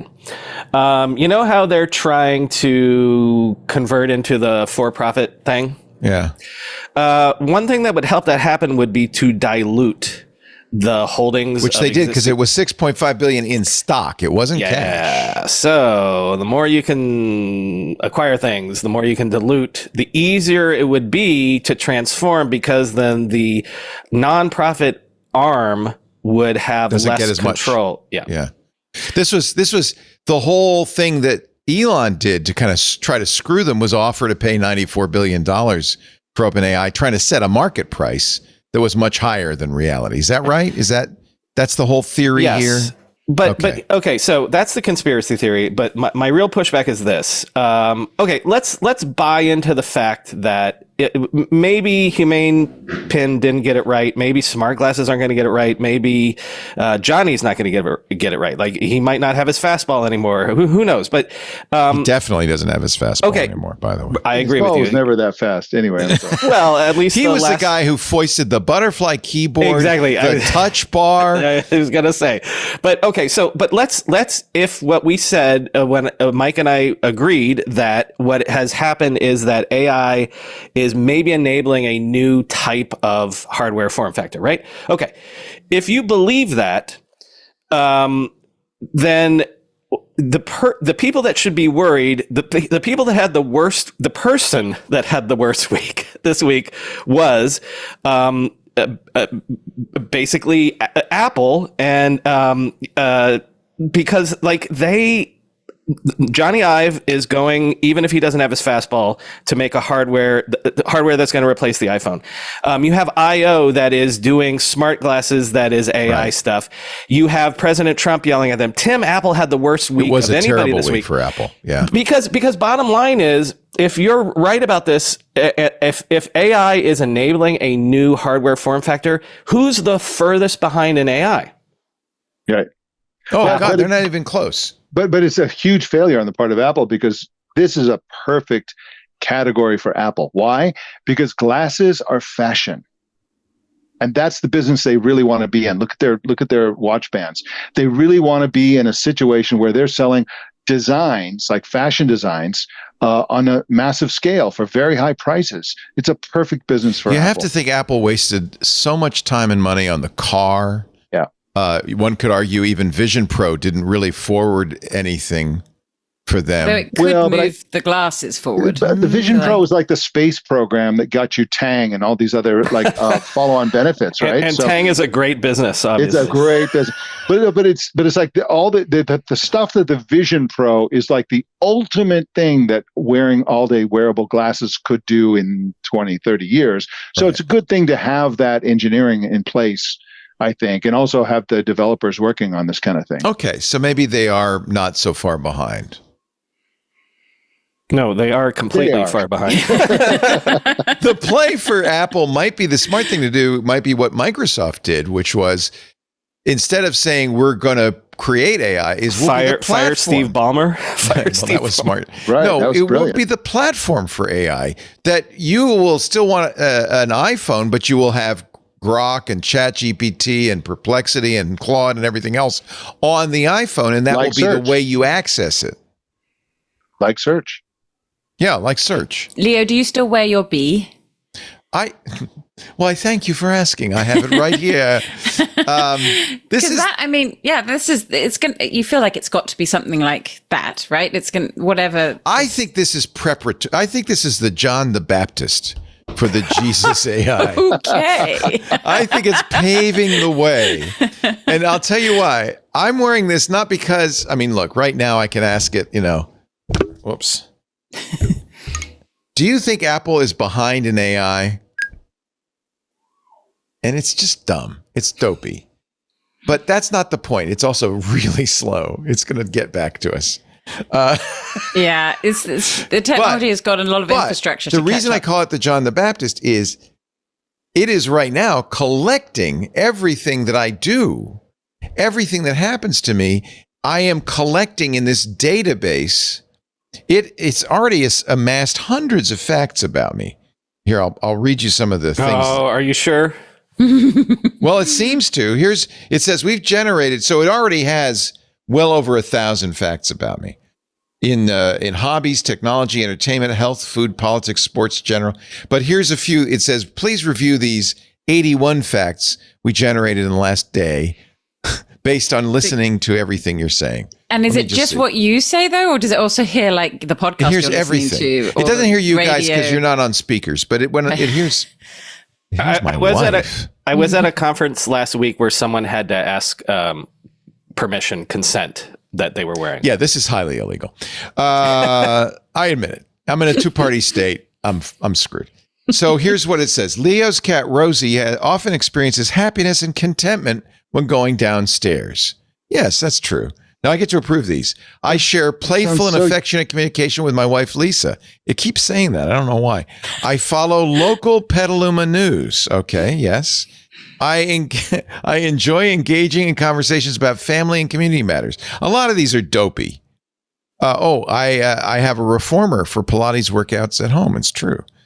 I recently got a haircut. So this is, I think, where Google has such a leg up in the AI. A very good point. Yes. They do. Because it has they even all said the that. context that they even said that. They admitted it. That context is what is needed to make AI work.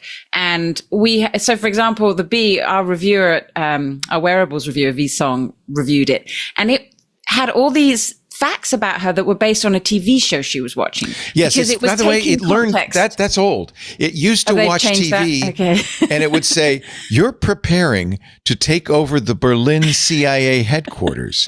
It's like, whereas no. Google knows what's in your Gmail, and it knows that perhaps you are not an international. B is spy. connected to my Gmail. It's connected to my Google Calendar. Feed everything into it. And when I interviewed on Intelligent Machines, we interviewed the founders, and I mentioned this TV problem. They said, "Yeah, we're working on that," and I think they figured it out because it hasn't done that in a couple of months. But the history, I think, that the whole sphere that Google has, especially compared to Apple. I mean, Apple could have that context if you give it access. But they don't want to, though, do they? But whereas I think Google, and this is the case in the smart home as well, like the context is the most important element for creating. Yes, and they did. I think we know more about you than anyone else. So if you don't mind, we can do everything for you. You know who does know probably more about me than even Google is Amazon. Well, they know what you buy, but they're trying very hard to find out more about you personally, but they don't have the same kind of access that Google and Apple does because here's they an don't article. have your phone. This was a little scary to me. This is from The Guardian. What I discovered when I asked Amazon to tell me everything my family's smart speaker had heard. Now, I've had Amazon Echoes throughout my house since they came out. There is apparently, now this might only be in Europe, but there is a link, well hidden, that you can download everything that Amazon knows about you. It says, I requested, and I suspect this is a GDPR thing.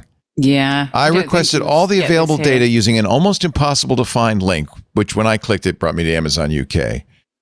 He got an email a couple of days later containing links to gigabytes of information, every purchase I've ever made, records of every page turn of every Kindle book I've opened, every moment of Prime content I've watched, measured by the second, and every audio and transcriptions of every interaction we've ever had with our Echo. So you can delete all that. It sounds like they had not done that. You can just say to it, delete Most what I just don't, said. Right? Most That's people leave it true. there, right? That is. But Google would have a lot more. I'm actually wearing this thing intentionally so it will collect all that. But if I could connect it to my Roomba, I would. This goes to what Mike was saying earlier. What is the value of privacy? Do we need privacy? Do we want our data to be private?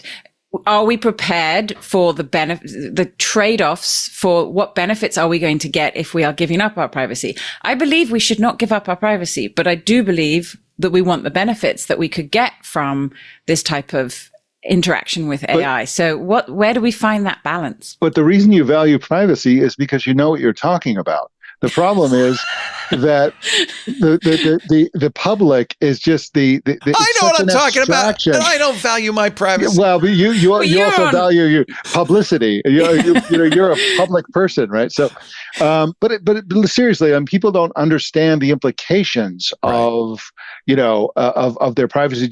Here's a question: they do understand concrete things like "give me $5 and I'll." Would somebody who doesn't give up their privacy be at a disadvantage in this new AI-enabled world over somebody like me who's given it all up? No, for sure. They will. I'd have a huge advantage, wouldn't I? Well, starting with biometrics. I mean, at the end of the day, as you know, this arms race between hackers and crackers and so on, and people see this ring, keep secrets. This ring, it knows everything about me. Yeah. Including my blood glucose, because I'm also wearing a continuous glucose monitor. Right.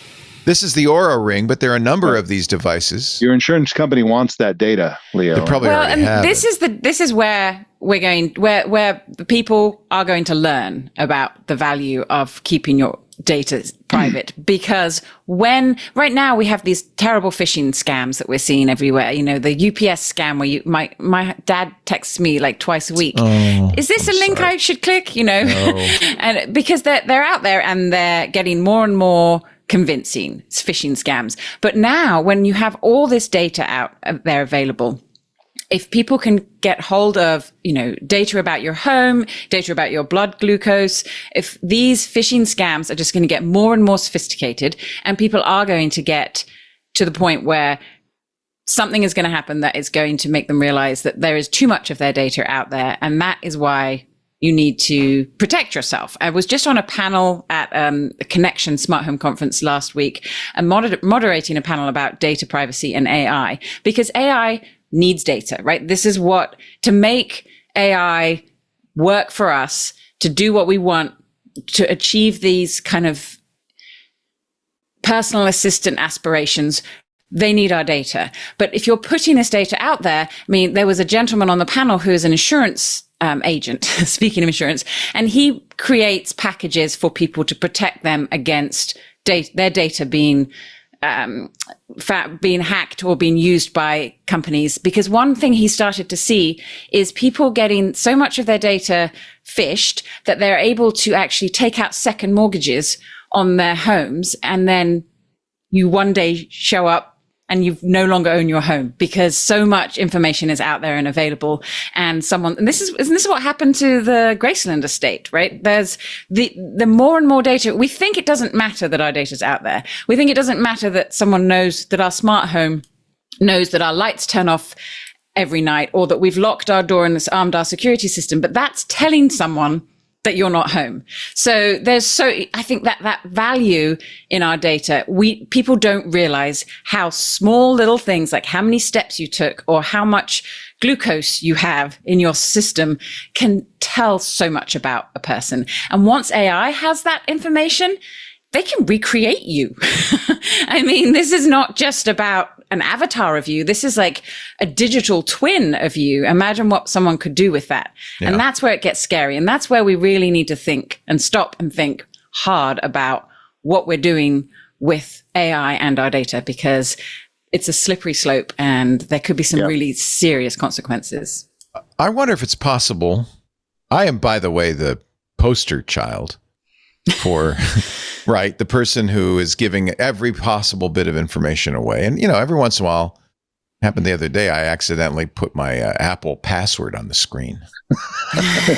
And before the show was over, I had to change it. But I think I wonder if it's possible to have OPSEC in such a, and maybe the companies have to help us with this. For instance, I have a lock on all of the credit reporting agencies, obviously, so nobody can take a mortgage out. But how many people do that? I mean, well, no, but that's the thing. Is it possible to balance? Because I want to give AI everything so that I get the benefit of that. Yeah. But here you go. So this is why AI is perfectly inevitable as a completely ubiquitous technology in everyone's lives. The defense against all this will be AI driven. Our AI universal agent will go through all our stuff, we'll give it permission, and it'll figure out where the surfaces are that can be hacked, where our data is, where that's vulnerable, where our passwords are being reused. It'll figure all that out for us, and we'll be able to, hopefully, within a reasonable amount of time, say, yeah, go fix that. Yeah. And but again, or protect me, or be watching, have the perimeter, guard the perimeter. But actually, this is why CAPTCHAs no longer work, and we're going to talk about that in just a bit. You wrote an article about it. I saw another article. CAPTCHAs it's over. Thank God. Yeah, I hope. We're talking tech with Mike Elgin. It's great to have you from MachineSociety.ai. That's his blog, his newsletter. His podcast with Emily Forlini, must listen. Absolutely. And we'll talk about GastroNomad too a little later on, because that's a fun thing. Also with us, Jennifer Pattison-Toohey. She covers all sorts of things, mainly home automation at TheVerge.com. That's why she calls herself the Smart Home Mama. And your kitty cat was sitting there for a little bit over there, but I guess yeah, he was meowing though. He made his way out, so on a break. Sorry. I wish I'd get my kitty cat. I bought a little bed so he could sit right on the desk next to me, but she won't sit. So mine likes to just sit right in front on of you. Yeah. In fact, earlier in the show, he was walking around, but I love that. I don't mind that. I think that's the difference between us and CNN. I want your animals on the show and your children.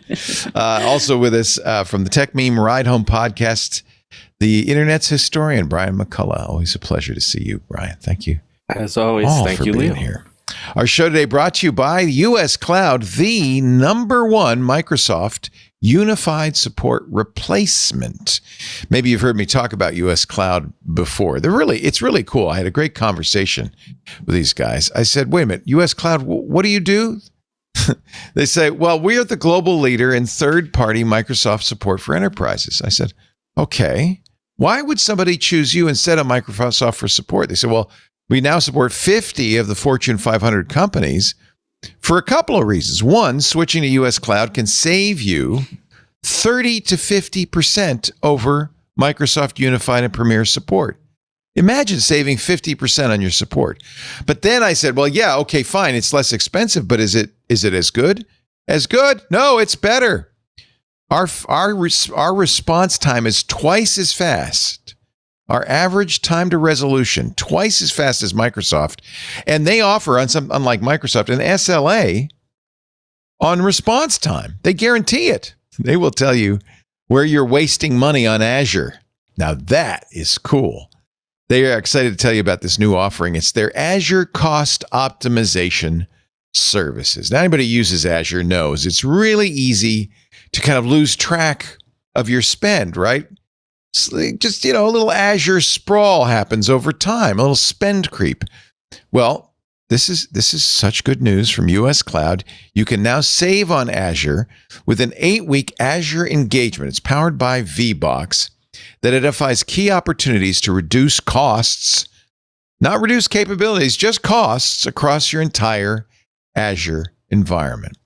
You're going to get expert access to, and by the way, this is the third reason people switch to US Cloud, the best darn engineers in the business, an average of over 16 years with Microsoft products. They know their stuff. So at the end of those 8 weeks, you're going to have an interactive dashboard that will identify rebuild and downscale opportunities, unused resources, and you could take that, reallocate those precious IT dollars towards the things you really need. Or if you want to keep the savings going, invest your Azure savings in US Cloud's Microsoft support, and the savings go on, right? That's what a few other US Cloud customers have done. Sam, the technical operations manager at Bead Gaming, gave us a great review. He used the Azure engagement. He said, it gave it 5 stars, saying, quote, we found some things that have been running for 3 years, which no one was checking. These VMs were, I don't know, 10 grand a month. Not a massive chunk in the grand scheme of how much we spend on Azure. But once you get to $40,000 or $50,000 a month, it really started to add up. Yes, I bet it did. It's simple. Stop overpaying for Azure. Identify and eliminate Azure creep and boost your performance all in 8 weeks with US Cloud.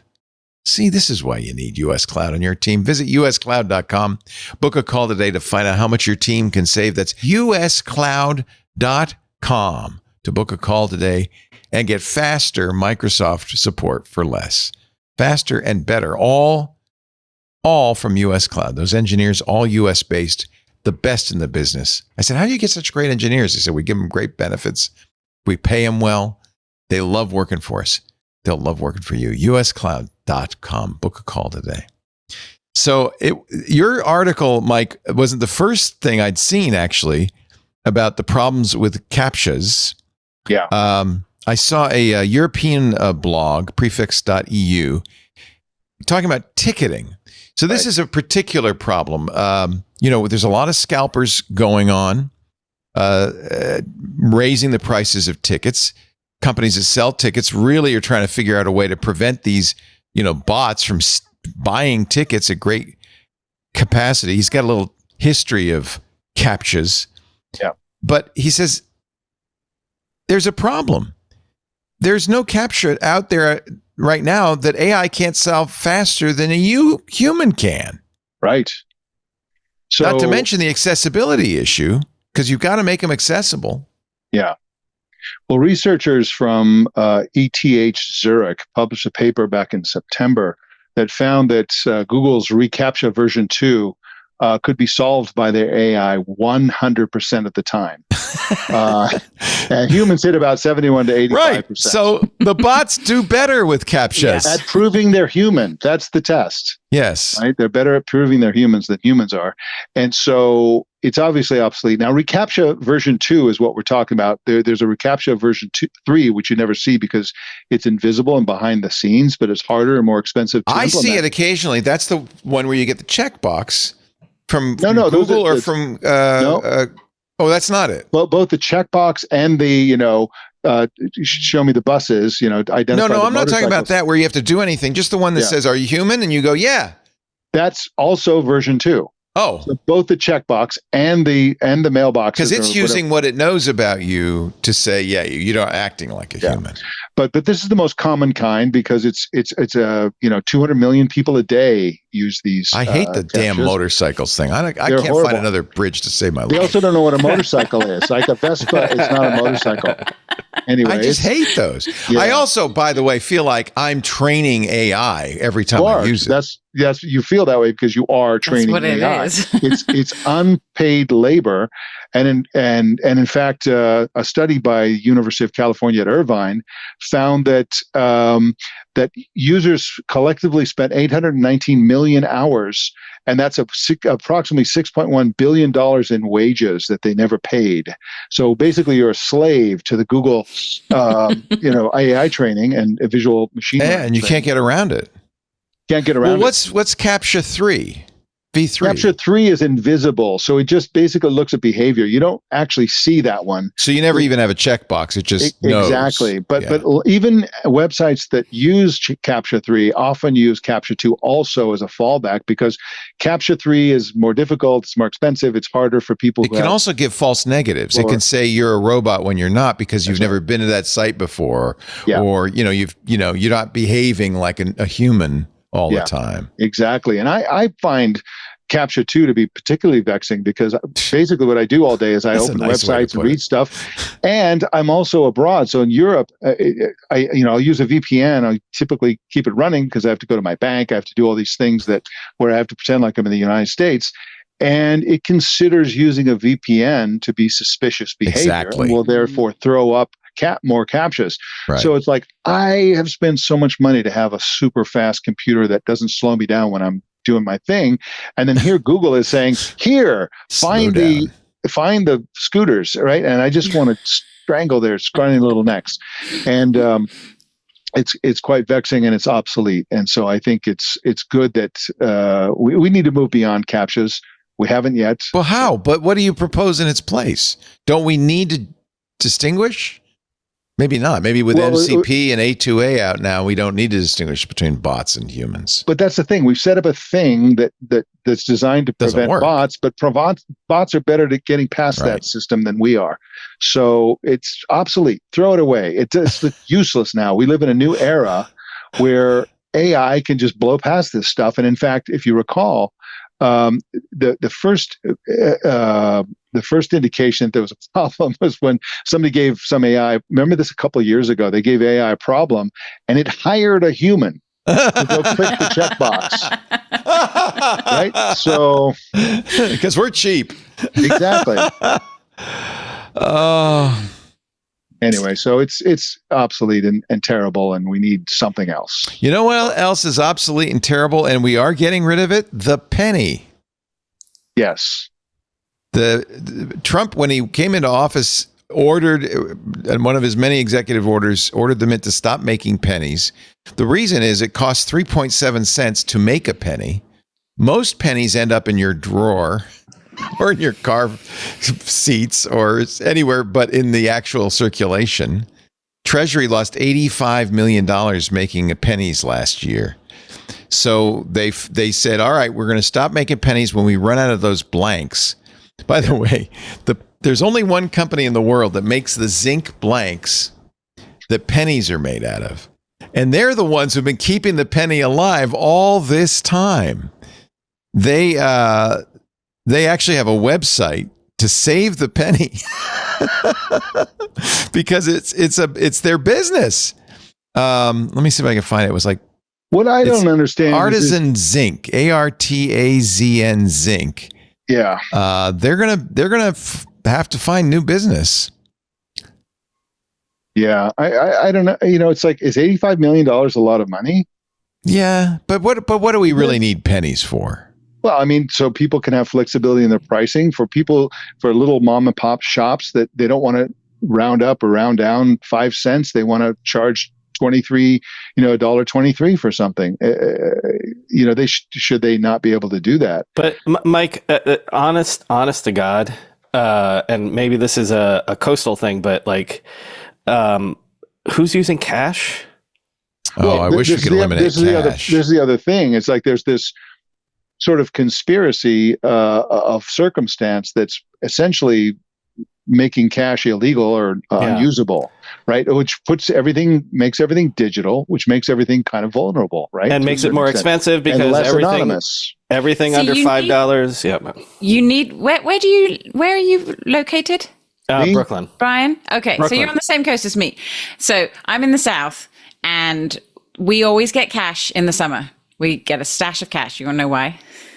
Why? Because of hurricane season. Hey, by the way, I have cash all the time, but what I'm saying is I'm getting to the point where, and again, I'm acknowledging coastal, when I don't pay for something that's anything under $5, I always try to pay cash because I don't want to have to pay the upsell that the bodega said, Right. That's another reason. Right. So, but I get looked askance now if it's like, why are you not paying with your phone? I pay with my watch for everything. It's like you're not actually giving them money. You just tap this thing and you walk away. So even if it's a $2, again, coastal bottle of Coke or whatever, like it's like they want me to pay with my tap to go. I would imagine most stores don't want pennies. Yeah. So this is the site, by the way, Americans for Common Sense. We conduct research and provide information to Congress and the executive branch on the value and benefits of the penny.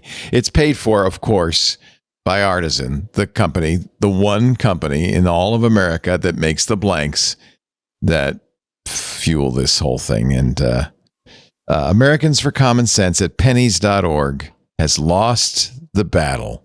Even though 68% of Americans support keeping the penny, 76% of Hispanics and African Americans want to keep the coin. That kind of backs up what you're saying, Mike. It's used in bodegas and small stores. And I would start with the proposition that what is the reason to get rid of it? Besides the cost, the fact that it costs more than a penny to make a penny. Like, what is the reasons besides that? There really aren't any. And you're right. I don't think $85 million is nothing in the U.S. budget. We have a $27 trillion economy. Yeah. What's $85 million bucks? It's nothing. So you're in the Save the Penny group. Yeah, kind of. It's going to cause problems, isn't it? I mean, what? If you go to the Artisan website, they say, "Welcome to the future of zinc." Wow. And here, by the way, here's the picture of the guys who founded Artisan. Wait a minute, let me see if I can find it. Oh, where is it? It's on this site. I thought it's like 100 years ago. There's a bunch of guys sitting around with beards. How you can unlock Zinc's potential for your business. We have answers. Let's talk. Yeah, Leah, let's find out. Excellence is just the beginning. How can Zinc help podcasts? Here they are. There they are. Here they are. These are the original Zinc guys. Yeah. Don't they look like they're thinking, how can we make some money? I know. Pennies. Well, remember, pennies used to be made out of copper, but copper got so valuable that they stopped making them out of copper a long time ago. There's zinc with a That was a real, there will be blood. I drink your milkshake. I drink your milkshake. I drink it up. I drink your pennies. Well, here it is. 1998, the U.S. Mint calls. Artisan becomes the sole supplier of U.S. penny blanks, and the rest is history. So is the penny, apparently. Mike, this is what I like, Mike, because you're the first person I met who said, let's save the penny. And you make a good point. Yeah. Why do we want to get rid of it? What's wrong with a penny? They got rid of lots of bits of the currency in England. I think they got rid of. Penny. We have the halfpenny and the shilling, and the twopence, tuppence. Feed the birds, tumpence a bag. Canada got rid of its pennies, and they're doing great. So yeah, you don't need pennies. In fact, I think Australia, didn't you get rid of the pennies too, Darren? I think Australia got rid of the pennies. All right. Here's a depressing story I won't read. The Newark airport crisis is about to become everyone's problem. This is a fascinating story. It's so good. Oh, Lord. Daryl Campbell, your colleague. Not that I wrote it, but it is from on my site. It's a great story. My son is about to start training to be a pilot, so I found this. Oh, that's cool. A commercial aviator? He's 17, so we're applying for schools now, so we'll see where it goes. Just last week, I went to a cousin's graduation from Brandeis, and he graduated in aviation. He's got a commercial pilot's license at the end of university. That's really cool. That's all he wants to do is fly big planes. Emery Riddle is actually quoted in this. That's one of the ones my son's looking at going to. But that's a good one. Arizona. It's actually Florida. There's one in Arizona and one in Florida. Okay. Better weather in Florida and Arizona for flying. That's why all the sort of southern states have a lot of flight schools. Well, my wife says we're not getting an airplane anytime soon. Not if you want to fly into Newark, I wouldn't. Well, apparently the problem at Newark is really the problem with Americans' air traffic control system. Yes. So what happened in Newark? Newark is getting the brunt of it. And wasn't it because they shifted geographically? They outsourced it all, yeah. No. It was moved that Newark is now part of the Philadelphia zone, and it used to be part of the New York City zone, and that specifically was what happened to Newark originally. Beyond that, go on, Leo. Radar contact lost. We lost our radar. So just stay on the arrival and maintain 6,000. That's air traffic control saying I can't see you. 6 Charlie Bravo, you can continue on towards Caldwell. If for whatever reason you don't hear anything from me further, you can expect to write down one and call Caldwell Tower 119.8 if you don't hear anything from me further. Because you may not. Bravo, I'm familiar. Because this isn't working so well. 6 November Foxtrot approach. So apparently the air traffic control system we have is from the 90s. Held together by strings. And held together by chewing gum wrappers and string. I swear, there's the picture in this article that looks like the last newspaper I worked at, the last print newspaper 15 years ago. It looks like the basement with all the screens and computers wired together. And there was a guy called Dizzy that used to keep them running with staples and This is zip ties. The FAA's radar satellite and flight data system. It's called Stars Light. This is from a 2007 Radeon brochure. Go next page. Yeah, go on. Click that button. This is not. This is a little. Look at my server rack looks better than that. That's terrible. Wait, the Sun computer kind of scared me a little bit too. But okay. Look at the floppy drive. What are those floppies? What the hell's going on here? You know what we need? We need Elon Musk to go and fire people in radar maintenance. Well, that didn't help either. Well, it sounds like this has been a problem for decades. It's just that we're seeing, because of this recent focus on air traffic safety, for obvious reasons of terrible news stories that we've had that have happened the last few months. There's every time there's an incident now, it's making headline news. Yeah. So it's really focused attention on what has been an ongoing problem. I mean, there's a quote in here about how they had to use their $1.4 billion repair budget to stretch over $5.3 billion worth of repairs that needed to be done to this system just to keep it up and running. I mean, this is, it's definitely been held together by string and glue, and there's a disaster's waiting to happen. There was a New York Times interview, was it last weekend, with somebody, or maybe it wasn't New York Times, but with an actual air traffic controller, which again is, that's one person or whatever. But dude was like, listen, I don't want to fly. And we're burned out. It's crazy. And he's like, the fact that this has gotten attention is the first time that money has been thrown at it in the last decade that I'm aware of. Yikes. Yeah. Yikes. All right, let's take a break and just kind of think about that. What is the fix, by the way? Doge obviously didn't fix it. Well, what the fix is somebody to come in and say, we're going to redo the entire system from scratch with a big thing using next generation technology. The problem is that, and I'm really coming off like anti-current administration, and I'm sorry for that for those of you who don't like to hear such things, but the solution will come online after Trump's term is over, and so they don't care. He doesn't care. Well, and they've been working on, they have been trying to implement new solutions, but they're like 10, 15 years out because they're such huge. Well, I presume that in 1990 this was state of the art, right? That trackball, that was the best it could get. The best trackball they had. Yeah, that was really good.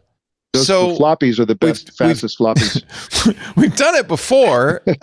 Admittedly, we did it 45 years ago, but maybe we could do it again. I mean, obviously, you'd have to put it online side by side. You'd have to test it. You'd have to spend many, many billions of dollars on it. Yeah, but it's going to be done. You can't keep. It has to. We can't keep going the way we're going. It's like it has to. It's just going to be a long time. I mean, it's not something that can just be fixed overnight. And you know what will fix it? Decades of lack of investment. A big crash. AI. Yeah, that's going to fix everything. Right? I'll fix it. Yeah, sure.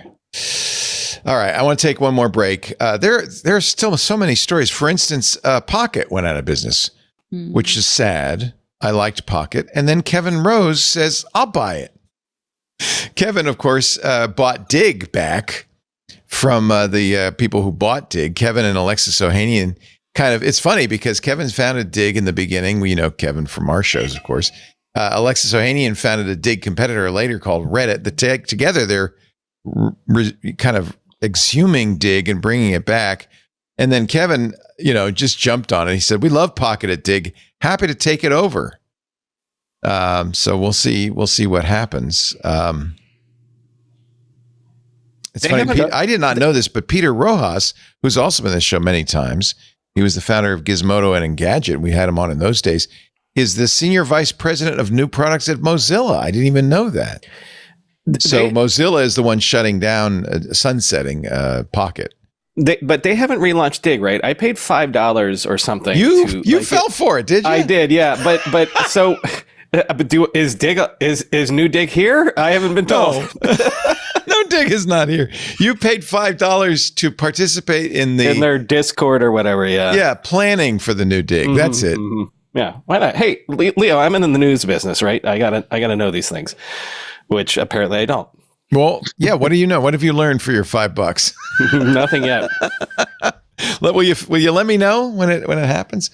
I kind of feel like a little responsible for this because Kevin used to be on the show all the time, and he was getting, Dig 3 was the current version, and he was getting gamed a lot and stuff. And I made some suggestions for Dig 4, which promptly killed it.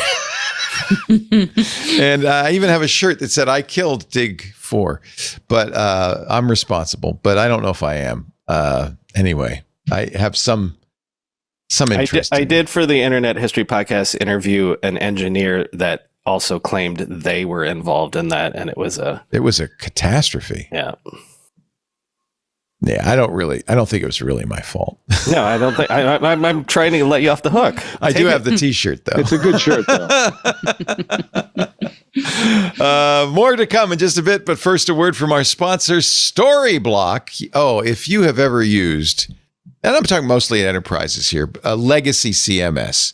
In fact, when The Verge started up, when it was, what was it called? Our Next Thing or something like that. The whole thing that Nilay and the gang were trying to do was create a great CMS, a great content management system, so the writers would like to write, it would just kind of facilitate the whole thing.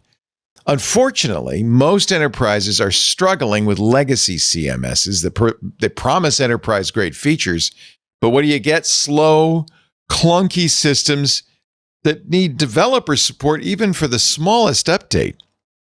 And if you're trying to move fast, whether you're a marketing company or a publication, that's a nightmare, right? Well, Storyblock has a much better way to do this. Unlike those monolithic CMSs, Storyblock is headless. It decouples the back end from the front end. And I know a little bit about this because we made the same decision when we set up our website, so that the back end is an API-driven, robust, interactive thing with a front end that can be built in any framework, React, Astro, Vue. Marketers get to use this beautiful CMS, an intuitive visual editor, to create and update content without filling out dev tickets. And Storyblock, by the way, scales, whether you're a freelancer or part of a global enterprise, because it's running on a global CDN, AWS data centers all over the world, US, Europe, Asia. It's built for performance at scale. So what do you get? A robust back end with an incredible CMS, and the front end can be whatever you need. Storyblock is enterprise ready. Built-in role-based access control, enterprise SLAs, top-tier security, the stuff Fortune 500s demand. One global e-commerce giant has switched to Storyblock and cut their content update cycles from weeks to hours. Another major brands you would know, empowered marketing to launch campaigns independently, freeing up the devs for bigger projects. They just push it out and it's there. Storyblock has an API-first approach. I'm such a believer in this. So your content loads fast anywhere in the world. That means better UX, higher engagement, improved SEO, and man, you're going to love their real-time visual editor. Marketers see exactly what their content looks like before publishing. No more endless back and forth over minor tweaks. Devs, you get fewer interruptions. Marketers, you get more autonomy. It's a win all around. And if you're an agency, Storyblock offers multi-client workspaces with flexible permissions and seamless collaboration tools. You can manage multiple products without disrupting development workflows. So whether you're a startup, an enterprise, or an agency juggling multiple clients, Storyblock gives you the power and flexibility you need. Try it today. Storyblock.com/TWiTTV-25 and use the code TWIT25. TWiT listeners will get 20% off for the first 3 months on Growth and Growth Plus plans. That's Storyblock.com/TWiTTV-25. And the code is TWIT25 for 20% off the first 3 months on Growth and Growth Plus plans. STORYBLOK.com/TWITTV-25 with the offer code TWIT25. Storyblock, yeah, that's the way to do it. On we go with the show. Very nice, by the way. I'm really thrilled to have you, Brian, and Jennifer and Mike on the show. Mike, you're in the U.S., weirdly enough. Yes, oddly enough, I am. For a couple of weeks. We just got back from Sicily. How did that go? That sounds so cool.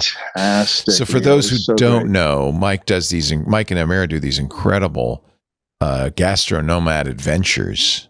Yeah, what we do is we go to a place. We all live together, maybe 10 people or so. And we all day, every day, we do secret surprise things that are around food. We go to farms, we go to dairies, we go to restaurants, we do cooking classes, we do all kinds of amazing things, a lot of which are, completely unexpected. And we do them in the most beautiful foodie places in the world, like Provence and now Sicily, Oaxaca, Mexico City, etc. And it's just such an antidote to the modern world because we go to traditional places, stay in traditional houses. We don't see tourists. We just live the way life ought to be lived, dining outside when we can. And it's drinking the world's most fantastic wine. It's really so much fun. Fantastic. Yeah. I can vouch for it. We did the Oaxaca adventure a couple of Halloweens ago, Dia de los Muertos ago, and it was so much fun. That's right. And that was so fun to have you on it. And So Fortnite is back in the App Store. Is your 17-year-old excited about that, Jennifer?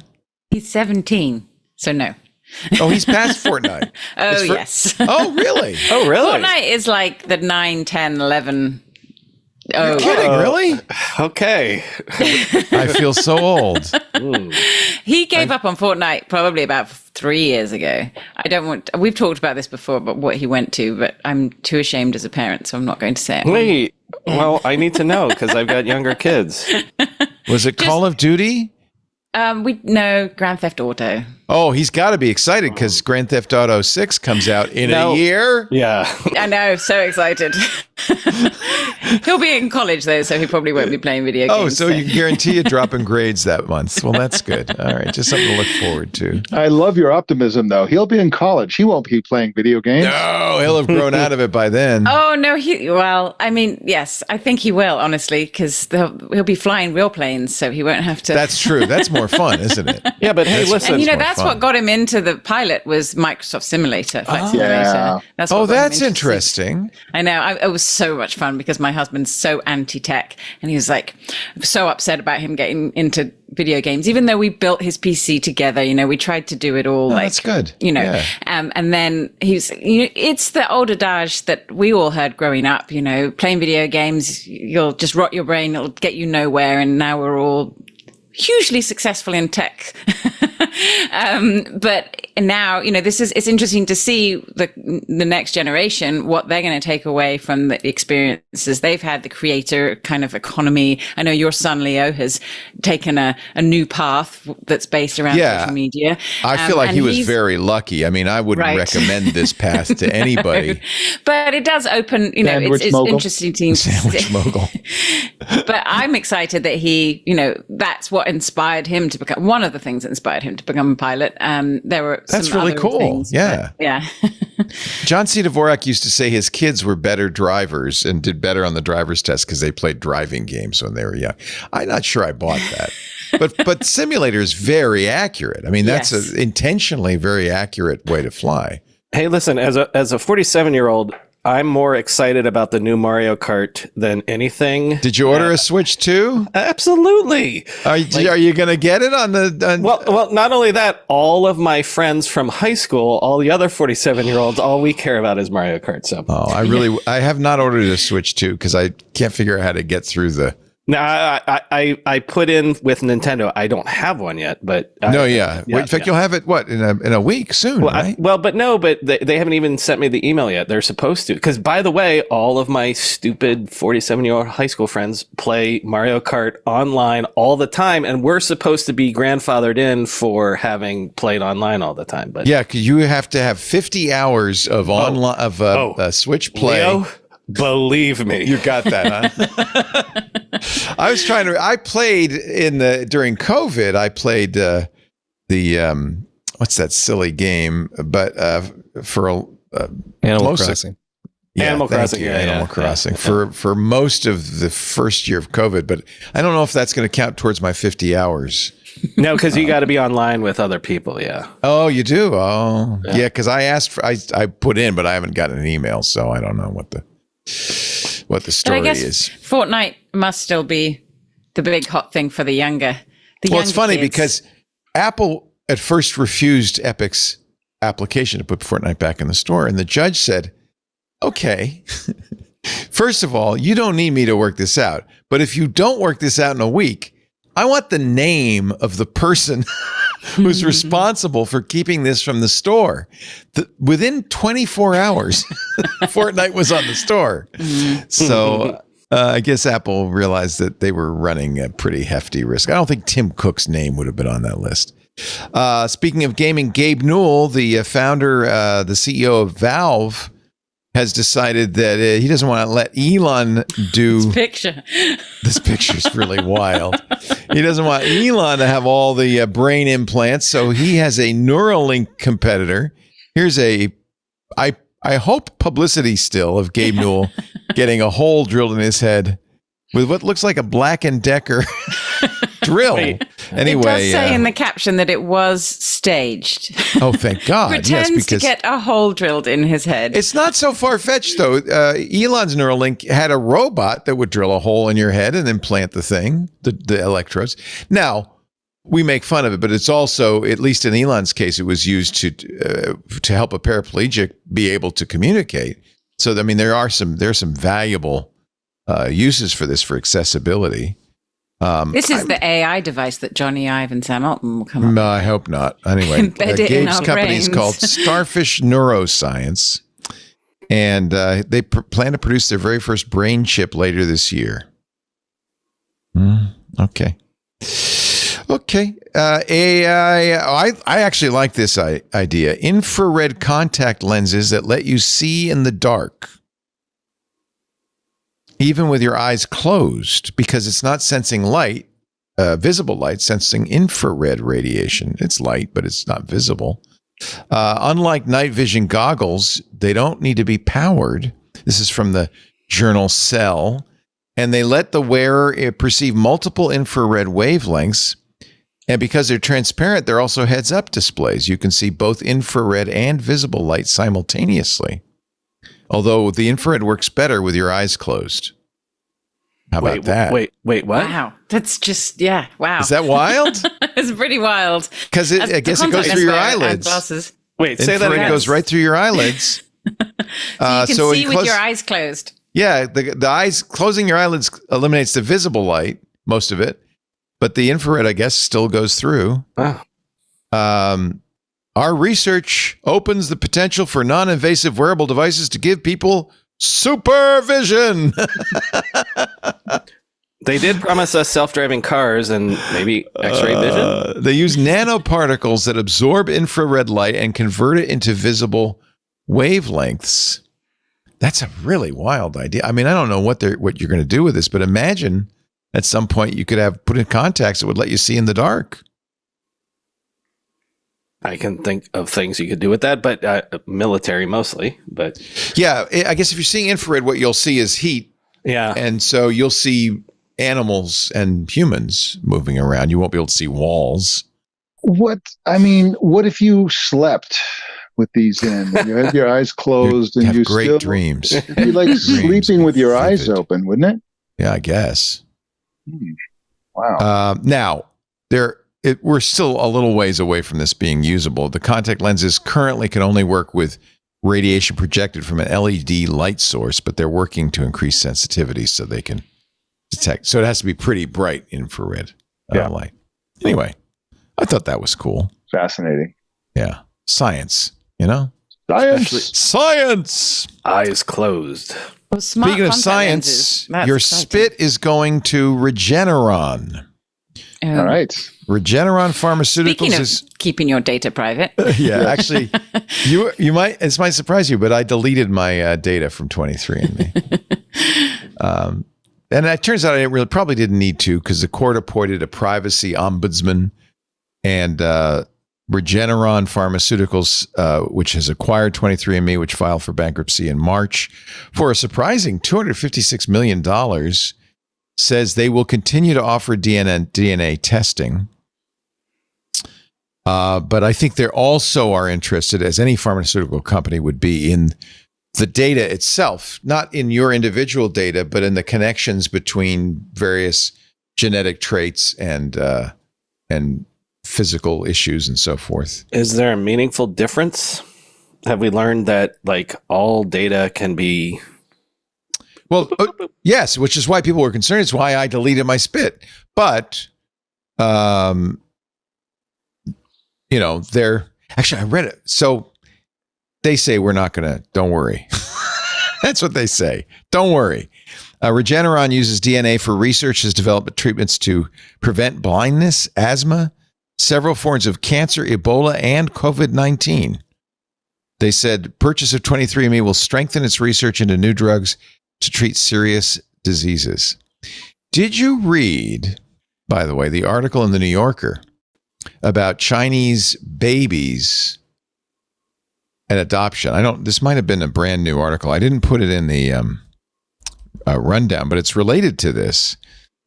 It turns out that many of the adoptions, it was a huge wave of them a couple of decades ago. In fact, I have several friends who adopted a baby from China, mostly girls, because of the one child per family rules. Mm-hmm. They were told many of these babies were abandoned on street corners and so forth. turns out not so much, not so fast. And the way we're finding this out is through 23andMe. You knew there'd be a connection. This is the article. The Chinese adoptees who were stolen. Oh, wow. As thousands of Chinese families take DNA tests, the results are upending what adoptees abroad thought they knew about their origins. Now, many of the people whose children were taken away during this period, and that's what it often happens, they were actually taken from the families or even stolen from the families, are too poor, too illiterate to do 23andMe. But there's a U.S. organization that is getting DNA tests from them and then helping others find their family. And they talk about a student at Purdue who got an email from 23andMe saying that her kit came in and we found your father. She said it's at the top of the list of, there's a relatives tab, right? And it's found cousins of mine. The top of the list, Zhou Zhangji, born in 1956. The report said, you inherited half of Zhou's DNA, predicted relationship, father. Now, she was one of the many girls adopted in the last, 20 or 30 years from China. She was told by her parents that her parents had given her up to an adoption agency, but it turns out she was essentially stolen from Zhou Zhangji, and he has been searching for her ever since. Took advantage of these agencies in the U.S., got his DNA collected, hoping that this exact thing would happen, that his daughter would look and find her. I mean, it with 23andMe, as long as you hawk one up and send in the tube of saliva, that happens almost automatically. They'll send you an email saying, we found your sibling, we found your offspring. And it's amazing for people who don't know what happened to their loved ones. This is like quite a story. It is. And it's also a very sad story because we're learning the origin of many of these children that have been adopted from China. Many of these girls have been adopted from China. Anyway, worth reading. It's in the New Yorker, May 23rd. It just came out in this week's New Yorker, the Chinese adoptees who were stolen. Little tie-in to 23andMe. Good news, U.S. solar has generated more power than hydro in 2025. Yeah. Rising demand still outpaces the growth of renewables in the U.S., but the growth is good. Not so much in China, where solar's growth has not been enough to offset rising demand. Natural gas still the biggest source. And there's a big 18% coal, which is problematic. But solar, hydro, and wind represent a pretty good chunk now of our energy budget. Renewables. Only one thing that can happen, and it's all about the math. What's that? It's going to get cheaper. Oh, and yes. then once it's cheaper, it doesn't matter. It just doesn't matter. It's not a political issue anymore. It's just cheaper. Yeah. Economics rules in the long run. Yeah. One of the things I'm really excited about is the state of California is exploring the use of covering water canals. There's a lot of water being moved around in California, especially into Los Angeles, where there isn't nearly enough water locally to support that population. And so these canals are just open waterways. They're artificial rivers, and they're talking about just putting solar over them. So the first thing that's great about this is available space that isn't taking away somebody's farm or whatever. And the second thing is that it shades the water, reducing evaporation. Right. And so these benefits looks like it's completely going forward, and they're going to be covering miles and miles and miles of canals in California with solar panels. And I think this is just the best idea I've heard in a long time. Well, except for lasers in the home. Well, that's a good point, right? That's a good point.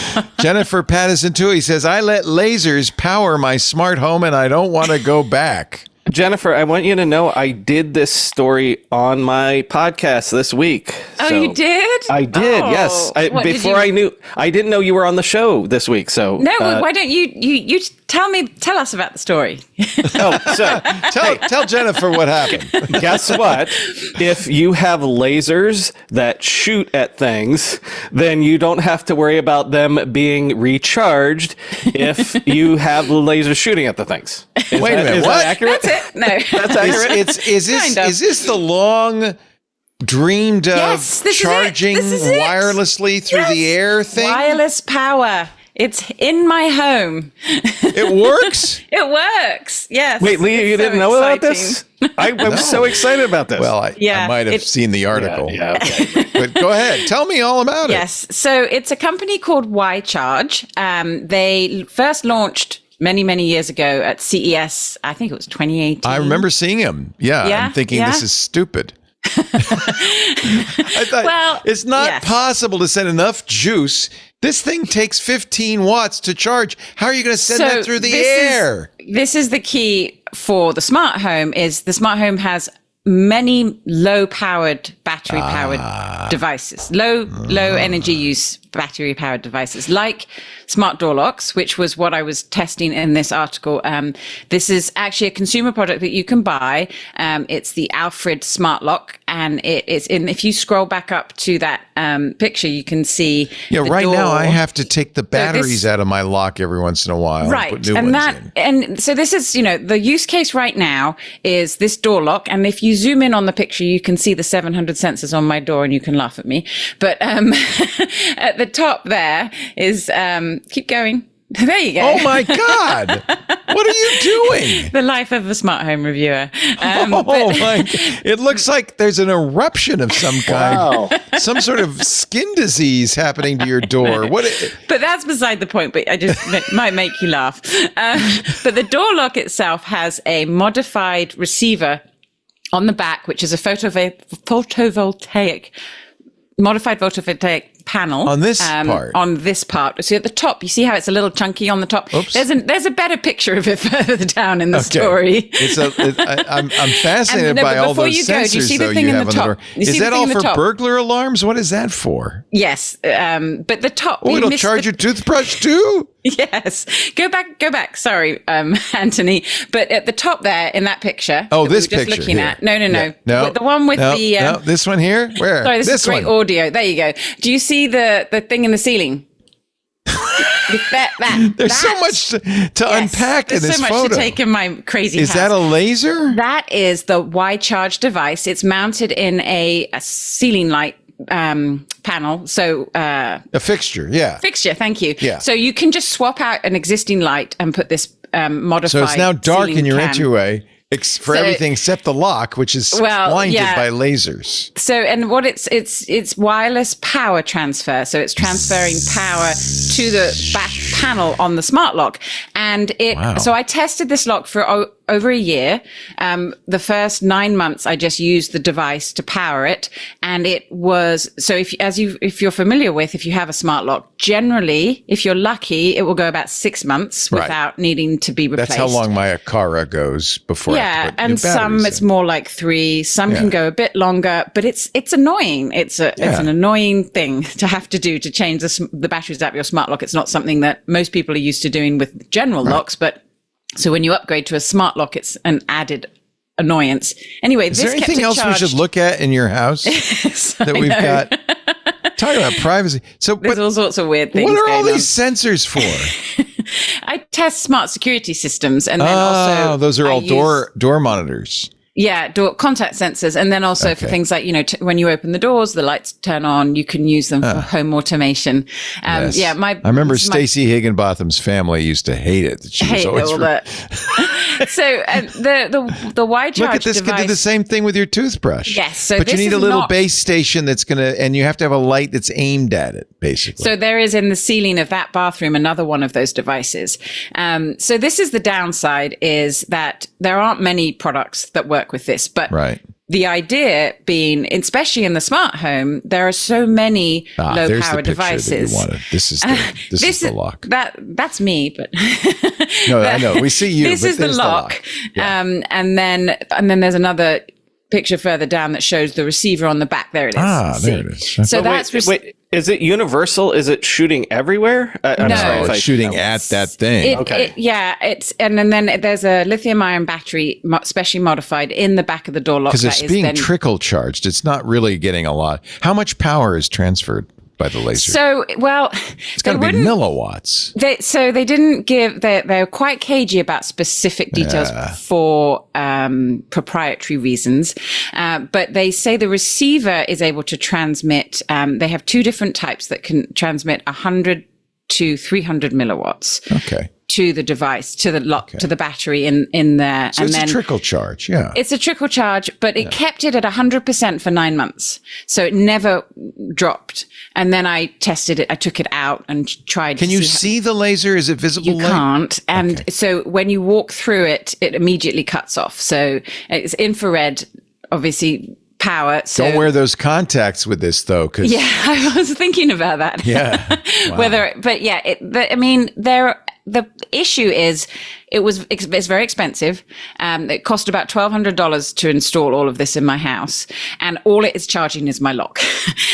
What we need is more. You see, there's the device plugged in, and we need more devices that could be powered by this. But there are many. So like things like smart shades, or those smart sensors on my door lock. I have. That's actually the biggest pain in the butt. I have automated shades, and more often than I'd like. Every few months, I have to go around and charge every one of the wands. Yeah. So if you had one of these, it could power the shades. But that would be good. Other problem is this basically required an entire sort of redesign of the product to allow it to be charged.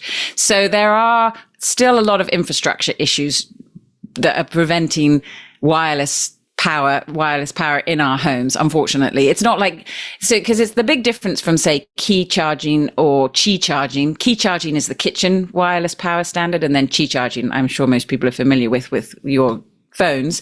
That's all contact based. So this is over the air, and they have grand plans. They say that at some point you might be able to charge higher power devices like smart displays, maybe even phones, but at the moment, the best use case in the home seems to me these sort of lower powered, battery powered devices that we are increasingly have more and more in our homes, where the amount of e-waste you get having to replace standard batteries constantly in your devices.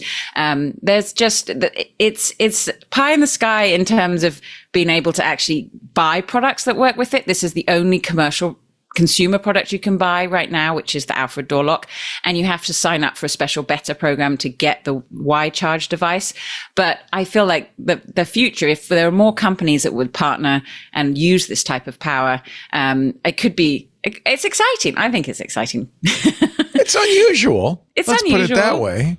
I am a slightly unusual use case in that there are many things in my home that are powered by batteries, but like robot vacuum, for example, if you could have a wireless charging device, keeping the robot vacuum powered as it goes around your home, then you would definitely come home to a clean house, especially with no socks in the way. Jennifer Patterson Toohey writes about these crazy things at The Verge. It's so great to have you, theverge.com. And of course, every month we have you on Tech News Weekly too. And it's so nice to see you, Jennifer. Thank you for being here today. I really appreciate it. Oh, always a pleasure. Really enjoy chatting with you guys. It's nice to be here. It's been a while, so. It has, but I don't know why. We'll have you back soon. That's all I can say. Brian McCullough, same for you. We love having you on. He's at the Tech Meme Ride Home. You can watch his VR visage or his AI visage on his YouTube channel. Visage. He looks happier than he does there. I don't know what's happening to the video, but I can still hear you. That's the good thing about AI. It never pauses. It just always keeps on going. Well, I love y'all. Thank you, Brian. Great to have you on the show. Appreciate it. Mike Elgin, don't forget his newsletter and podcast at machinesociety.ai. Right. And as always, I have to give a plug, since we talk so much about the evils of AI, to your son, Kevin, who does this incredible product called Hello Chatterbox, the smart speaker that teaches coding skills and teaches kids how to embrace AI without fear. and since I was last on TWiT, there's been a lot of movement in this area, including an executive order by President Trump that all schools have to embrace AI literacy. That's true. Or as they call it, they're A1. But it's A1 the same. literacy. A1 literacy, yeah. So don't take any chances. Get some steak sauce and also teach AI literacy. No, but this is something that's clearly important, and kids need to learn AI. I agree. And that's what Chatterbox does. It teaches them what AI is, how to use it responsibly, and it does it all with total privacy. So it's the only smart speaker you can legally use in schools. So it's a great product, and it's a great mission that his company has. What I like about it demystifies it. So kids, this is why I don't think kids need to learn how to code or need how to learn how to build a computer, but it demystifies it when they do. So they kind of understand that it's not some magical being. It's just programmers writing this stuff, and you could be one too. Exactly. It's not a person. It doesn't have emotions and feelings. Right. It was built by someone just like you, and they really learn that because they build it. Exactly. That was the epiphany Steve Jobs had, where he said, the world was made by people just like me, and I can change it if I don't like it. That's right. Thank you, Mike. Thank you, Jennifer. Thank you, Brian. Thanks to all of you for joining us. We do TWiT every Sunday afternoon, 2 to 5 p.m. Pacific. Might be the evening for you, 5 to 8 Eastern time. Might be the middle of the night for some of you at 2100 UTC. But if you wish, you could watch us live because we stream it on YouTube and Twitch and TikTok and X.com and Facebook and LinkedIn and Kick.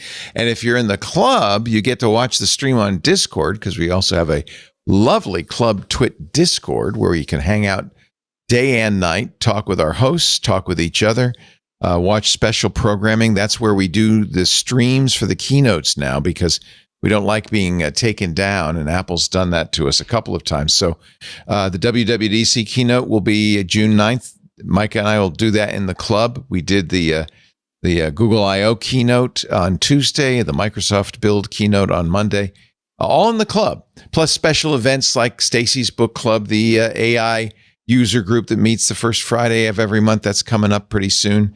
Chris Marquardt's photo workshop. We did a great thing on Friday, and if you're in the club, watch it on the TWiT Plus feed. A little trip down memory lane with Dick DiBartolo of Mad Magazine. It was so much fun. Played all the jingles, had a great time. The club helps us, so we want to make sure you enjoy the club. You get ad-free versions of all the shows, the Club TWiT Discord, access to special programming, all for $7 a month. It's a really good deal, $84 a year. twit.tv/clubtwit if you're not already a member. Please, we'd love to have you in here. It's about 25% of our revenue now.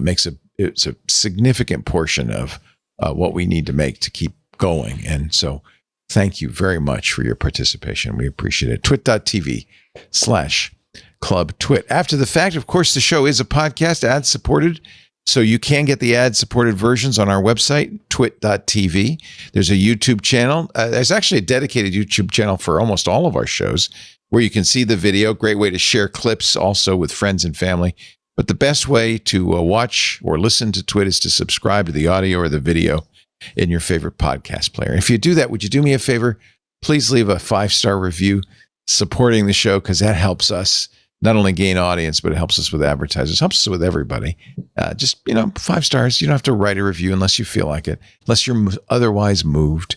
Also, a reminder, if you want to know what's coming up on this show and all of our shows, we put out a free newsletter at twit.tv/newsletter. You can subscribe. You'll get that every week, letting you know what's ahead. And a number of club members who aren't in the Discord have said, how do we know when you're going to do the thing with Dick or whatever? It's always in the newsletter.